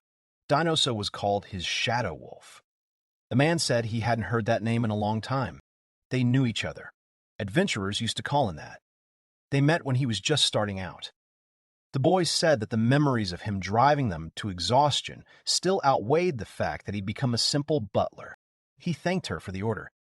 Getting help abroad was quite difficult back then. The hero hadn't even considered that the butler wasn't always a butler. Before them was the Wolf King. He might have disappeared for a while, but he was a gold-ranked adventurer. The man said he gave himself this name and couldn't remember what his parents had given him. His wife had given him another name, and now he calls himself that. If he was under it, then she must be the same girl. The Duke had indeed attached the spirit. Dinozo knew about Esh, and that her father used the spirit to make her more courageous. The man said they had some difficult neighbors, but once they saw the house, it was hard to give it up. The woman said it sounded different because it was hollow. There was also a slight draft coming through the crack. There was no sign of any cracks in the house, so the question arose, where was the wind coming from? The wind was coming from some opening. The house was newly purchased, and the attic hadn't been renovated. There won't be any gaps or drafts. If you close the opening, there'll be no way in or out. The passage should look like a normal wall until you need to pass through it. She was closing up. The man said he was doing this kind of thing in public again. The butler said he had nothing to do with it. The guy was hiding, but his behavior didn't suggest it. The woman said she'd go and check on the children. The hero was asked what he was trying to hide and from whom. He replied that he was simply worried that his abilities would attract the attention of someone unpleasant. This primarily concerned his sister, but he had already severed ties with her. As long as the other gods were stronger than the light, he would be fine. The girl said he was okay with them knowing about his abilities. She was pleased, but asked if he thought the more people knew, the greater the risk of information leakage. The protagonist said that rumors quickly die down, and until you see something with your own eyes, it doesn't linger in your memory for long. That's his peculiarity. More precisely, it's difficult for people to sustain interest or obsession with him. The girl said he simply knocks out anyone who bothers him. In truth, he simply doesn't like to talk. But he doesn't think he'll be able to convince her back. That's why the genie wasn't discussed in the merchant guild. It was odd that the rumors only mentioned the butler, who helped with the medicine-making, and the girl herself. The hero said he was aware of his weaknesses, so he stayed away from group activities. Dinoso said he realized from the very beginning that something was wrong with him, and that the spirits were absurdly avoiding him. He also saw spirits just like his wife. The man said she was confident he could take care of himself, but if he'd made a pact with a spirit, he could ask for an escort.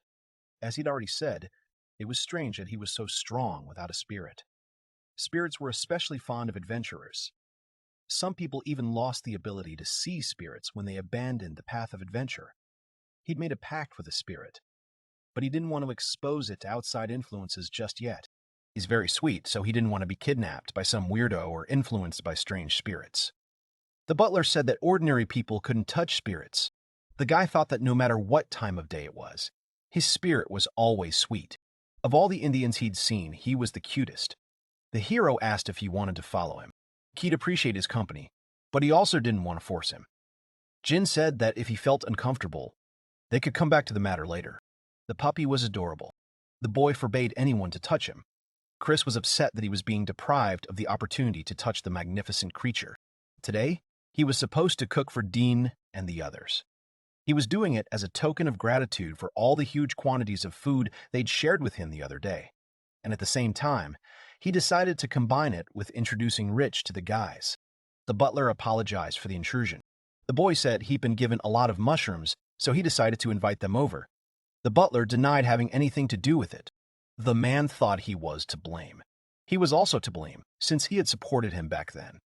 But they couldn't have foreseen this. He was talking about the puppy that was at his feet.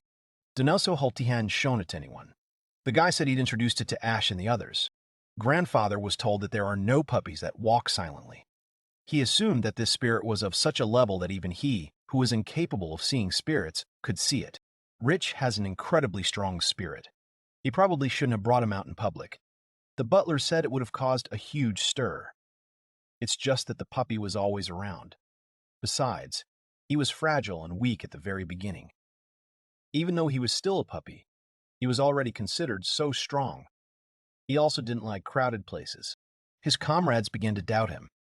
The protagonist said it was his choice to invite them, and you would feel better if I kept an eye on her. Chris was grateful and said he would do everything he could to ensure his trust was not in vain. He'd heard that adventurers were often accompanied by fire spirits. The man had a dragon that followed him around. The hero said that it was his mistake and began to introduce his comrades to each other. Dinosaur was asked if he was a Balmor. He replied that he was. However, they thought he had disappeared into the dungeon. The man said he was returning to the adventurers tomorrow, so they were counting on him. Chris introduced himself and said it was a great honor to meet him. Dean introduced himself as well. Balmor was very famous. Only the incredibly isolated had ever heard of him before, although the only people who knew him personally were either his relatives or those older than him. To the hero, he was an ordinary man, just a loving husband to his wife and a father to his children. The genie gave him bread and apologized. The man said that if he didn't want to attract unnecessary attention to himself, then he shouldn't walk around the city with a spirit. Let said the guild was expecting turbulent times. He thought someone of his level should return to the dungeon, not the city. She said she wanted to teach her children. The guy said Dean's behavior had become comparable to the tense of a girl desperately in love. It was starting to irritate him. He replied that any man in his place would have shown such interest. He was only a little older than them. He had wonderful children. He intended to educate all three of them. Jin said he didn't know the nickname and simply knew his wife. Dean said his wife was strong and beautiful, and he was lucky. The hero agreed. The girl asked if she was his type. The hero said he was simply jealous of his family, although they turned out to be far from a peaceful farming family. To him, they were still a good family. He didn't exactly envy any of them. It was the warmth of their relationships that made him envious. They'd be fine, but they should be careful not to bother their children. Perhaps the touches were strong and carried strong perfumes, but he somehow doubted that it was normal when you carried him in your arms like an ordinary animal. He said he would try to be more restrained. The hero thanked them for their company. The man said it was nothing. But if he was looking for a blacksmith, the fortress city had the most skilled craftsmen. But someone from Rose's company would most likely be there. She was known as a compassionate healer. The hero said she seemed to be a real pain and a headache. He is thinking of using the magical steel obtained from ash there. It is processed like ordinary iron. If the furnace is blessed by the fire spirit, the metal becomes stronger, but can be forged just like ordinary iron. The hero said he'd decided to do it all himself. He just happened to have the necessary equipment. The man said he wouldn't even ask where it was. Jane said he smelled something suspicious. After his words, Letze also smelled something strange. The boy wanted to add pepper, but he doubted it existed in that world. After his cooking, other food seemed inedible and even frightening, as one could become accustomed to it. The hero said he could simply replicate his recipes. The other day, the butler made a pizza with asparagus.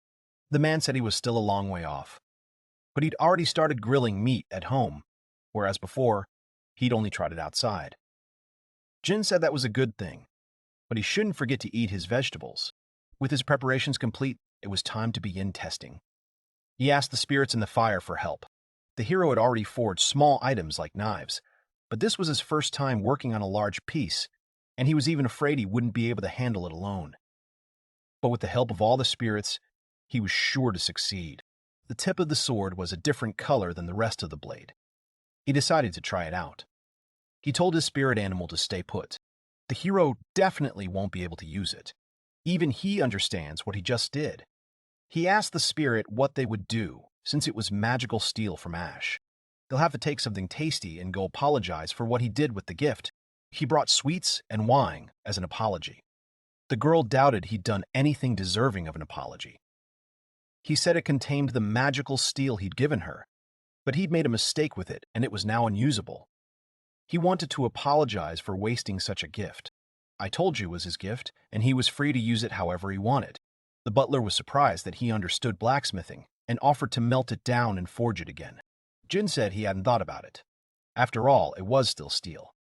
He wondered if it could be melted down. The butler suggested calling his comrade to demonstrate his defective sword. The hero told him to help himself. These were the same treats he had brought earlier in the apology box. The man said that he was mentally prepared and he could show his sword. Dinaso asked where he got it from. The guy replied that it was from the storage room. The man told him to keep quiet about it. The butler said that since no one had noticed anything yet, there shouldn't be any further problems. His bag was indeed conspicuous, but he'd cleverly used the guild there. He asked the hero not to melt down the masterpiece. The genie offered the girl the sword. She replied that she didn't have a fire spirit, so it wouldn't suit her. The man said she shouldn't part with the sword so easily. It would be difficult to retrieve even in public, as it was expensive. The blade's style resembled the work of Northern Island artisans, who don't have much contact with humans, although they typically cast swords in molds. The hero said he forged it himself from magical steel, and with the help of spirits, it became a true spiritual sword. He also made ordinary knives without the help of spirits. The man said that nothing could be done about it being a spirit sword. The main thing was to keep it out of sight in public, and everything would be fine. But that was still unacceptable. Even leaving aside the fact that it was a spirit sword, this method of crafting a sword was simply abnormal. The protagonist said that he did not need a flimsy weapon, and he did not intend to sacrifice quality either in battle or in everyday life. He simply wanted to live comfortably. The butler said his level of culture and understanding far surpassed theirs. The girl said that what was normal for him was bizarre for them. The guy allowed Dean in. He said they were trying to come to an agreement. He brought him some white asparagus. He didn't know what the deal was, but sometimes you just have to take things easy. Dean wanted to try the dish. He thought the sweets cost as much as a house. They contained an incredible amount of vanilla and cocoa, which is already quite valuable. And there was also a sweet strawberry inside. The hero thought it was just an ordinary strawberry.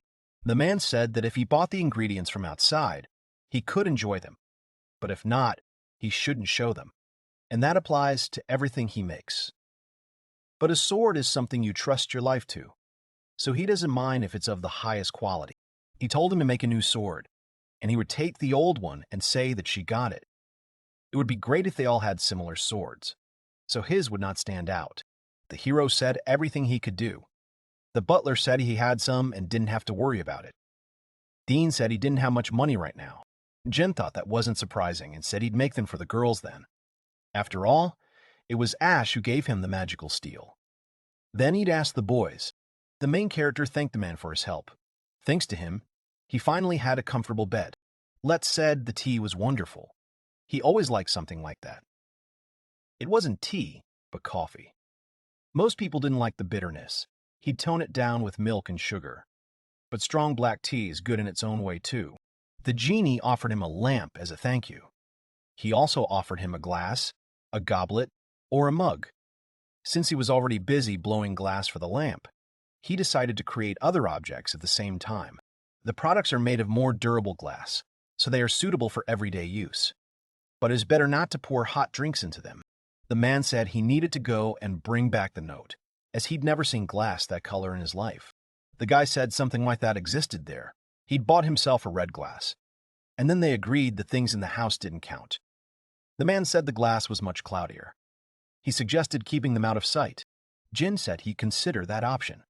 He's considering putting them in the kitchen or pantry, otherwise it'll be inconvenient to run upstairs for dishes. Or they'll just close the shelves with doors so they're out of sight. The man said the Rose people are leaving Kanem. The hero said they've simply gone berserk trying to lure the Dinozo to them. If the break drags on, Amadeo and his gang will be the next to arrive. He barely managed to lure them north, and now, thanks to their talk of Bamai, he senses they'll turn back. The man said he only needs to express a desire to go deeper into the forest, and it will immediately appear in their plans. As for him, It depends on how far the journey is, but he'll probably just be a burden. The hero said he was a wonderful role model. Let's say said he'd have to risk his life, so he wouldn't. Jin said they'd go rabbit hunting with the kids or just watch, and asked him not to refuse. The children were given a rigorous training plan to take them underground in 2 to 3 years. Even those who could endure the journey to Cannes, which included crossing mountains covered with eternal snow. The hero said that no matter what, the children, while not stronger than him, would be able to achieve it through their resilience. The man said he had far more of a childish side than he'd expected. When you're around him, his mistakes become especially noticeable. Jin greeted everyone. The woman thanked him and said his work was simply impeccable and cut everything like butter. The hero said he misheard. He had forged the kitchen knives for his comrades himself. Moreover, it was the butler's fault that the knives had left his home, and he had presented the knife to the girl as a sign of respect and gratitude. The girl had invited him to join them for dinner, as her husband had caught a deer. The kids hadn't eaten anything like that in a long time. The hero said he relied on her. It had been a long time since he'd had the chance to eat her food. Jin said he was the head of the family and needed to cut the meat. He thanked them for the treat. The delicate creamy sauce perfectly complemented the venison's flavor. The woman was a skilled cook. The man said his wife was a wonderful cook. The side dish was beans with baked cheese on top. She said it was a little early, but it was the first harvest of the season. The beans may have been a bit small, but they had a beautiful color. The baked goat cheese added a slight bitterness to the taste, but it was still amazing. In such an atmosphere, I really wanted to start a family myself. The girl said that then she would be a wife. The children supported her. Dinoso said he would never agree to this. Shiva said she still couldn't wrap her head around the idea that Ash had been a girl all along. The hero had been tailoring her clothes all this time. Ash's waist has recently become noticeably thinner, and she's had to have her clothes adjusted to fit. Now that the curse is lifted, her appearance will become more feminine, although she should first work on her creepy look. The hero said he came because he wanted to join their monster hunt and call his comrades. The man said that, in that case, they would look further into the forest. They needed to prepare so that, weather permitting, they could set out in 5 days. His friends had refused to go with them, but he'd still ask again. The guy said they'd see each other in 5 days. They will travel on horseback. Jin said he needed to learn horseback riding. It makes sense that his comrades are artificial riders, but even Chris insists they're new to the universe. The man also mastered horseback riding. An adventurer must be agile. And in that city, the guild, as soon as it sensed the monster invasion, immediately began gathering adventurers. Sometimes, to snag a profitable deal, speed is crucial, including in movement. Before settling there, he himself had traveled through towns and villages, gathering information and making connections. The man was surprised that he had never even sat on a horse at a rental stable. The hero said he'd once ridden a reindeer. Let's have said that didn't count. He might not have saddled a reindeer, but if he could stay on a reindeer, he should be able to ride a horse. The man suggested going to the local stable and finding him a horse, but if necessary, he'd sit behind, presumably to reduce the strain on the horse. It wasn't a good option. Jean said he had a horse in mind. It was a familiar horse that would let him approach. The hero couldn't guarantee he would let him climb on its back, but they had a contract. Perhaps, if it was too much trouble, he should ask a deer or a snow leopard. The boy said that if the horse didn't agree, he'd ask the leopard. The man told him to slow down, as he couldn't keep up. The genie told him not to worry. He'd been told their route would lead through the forest and that it was familiar territory for the horses, so they wouldn't be left behind. The path led to an abandoned mine. The hero said that if he decided to join them, he'd reward him with a fine bottle of grape liquor. It was the same wine he'd brought as a treat. The guy tried to persuade him. The man said he would only go with him later because he was sure he would do something. He still needs to learn to ride. Once the lineup is confirmed, it's worth booking everyone's horses right away. One can be used for training tomorrow. Plus, if you ride the same horse all the time, it'll be easier to get used to it. The hero said he'd try. There were many different types of horses there, some bred specifically to pull carts or carry loads. Ash and Knot decided to help him and join them today. The girl loved horses and knew a lot about them. The butler said that since their route ran through the forest, he thought a war horse would be best, but they had a rather fierce temperament. and then perhaps they should look for something smaller and calmer. It will be of no use if he can't even saddle a horse, and renting a war horse will cost a large sum. The man apologized and said that the horse was quite stubborn and was constantly running away, which is why he ended up with them. Led said he liked the hero. He was popular with all sorts of creatures. Jin didn't understand why he needed to be a favorite of the wild horse. The man offered to take him for a ride. They'd never ridden the horse before. The boy said he couldn't stay on without support. For some riders, stirrups seemed like a shameful thing.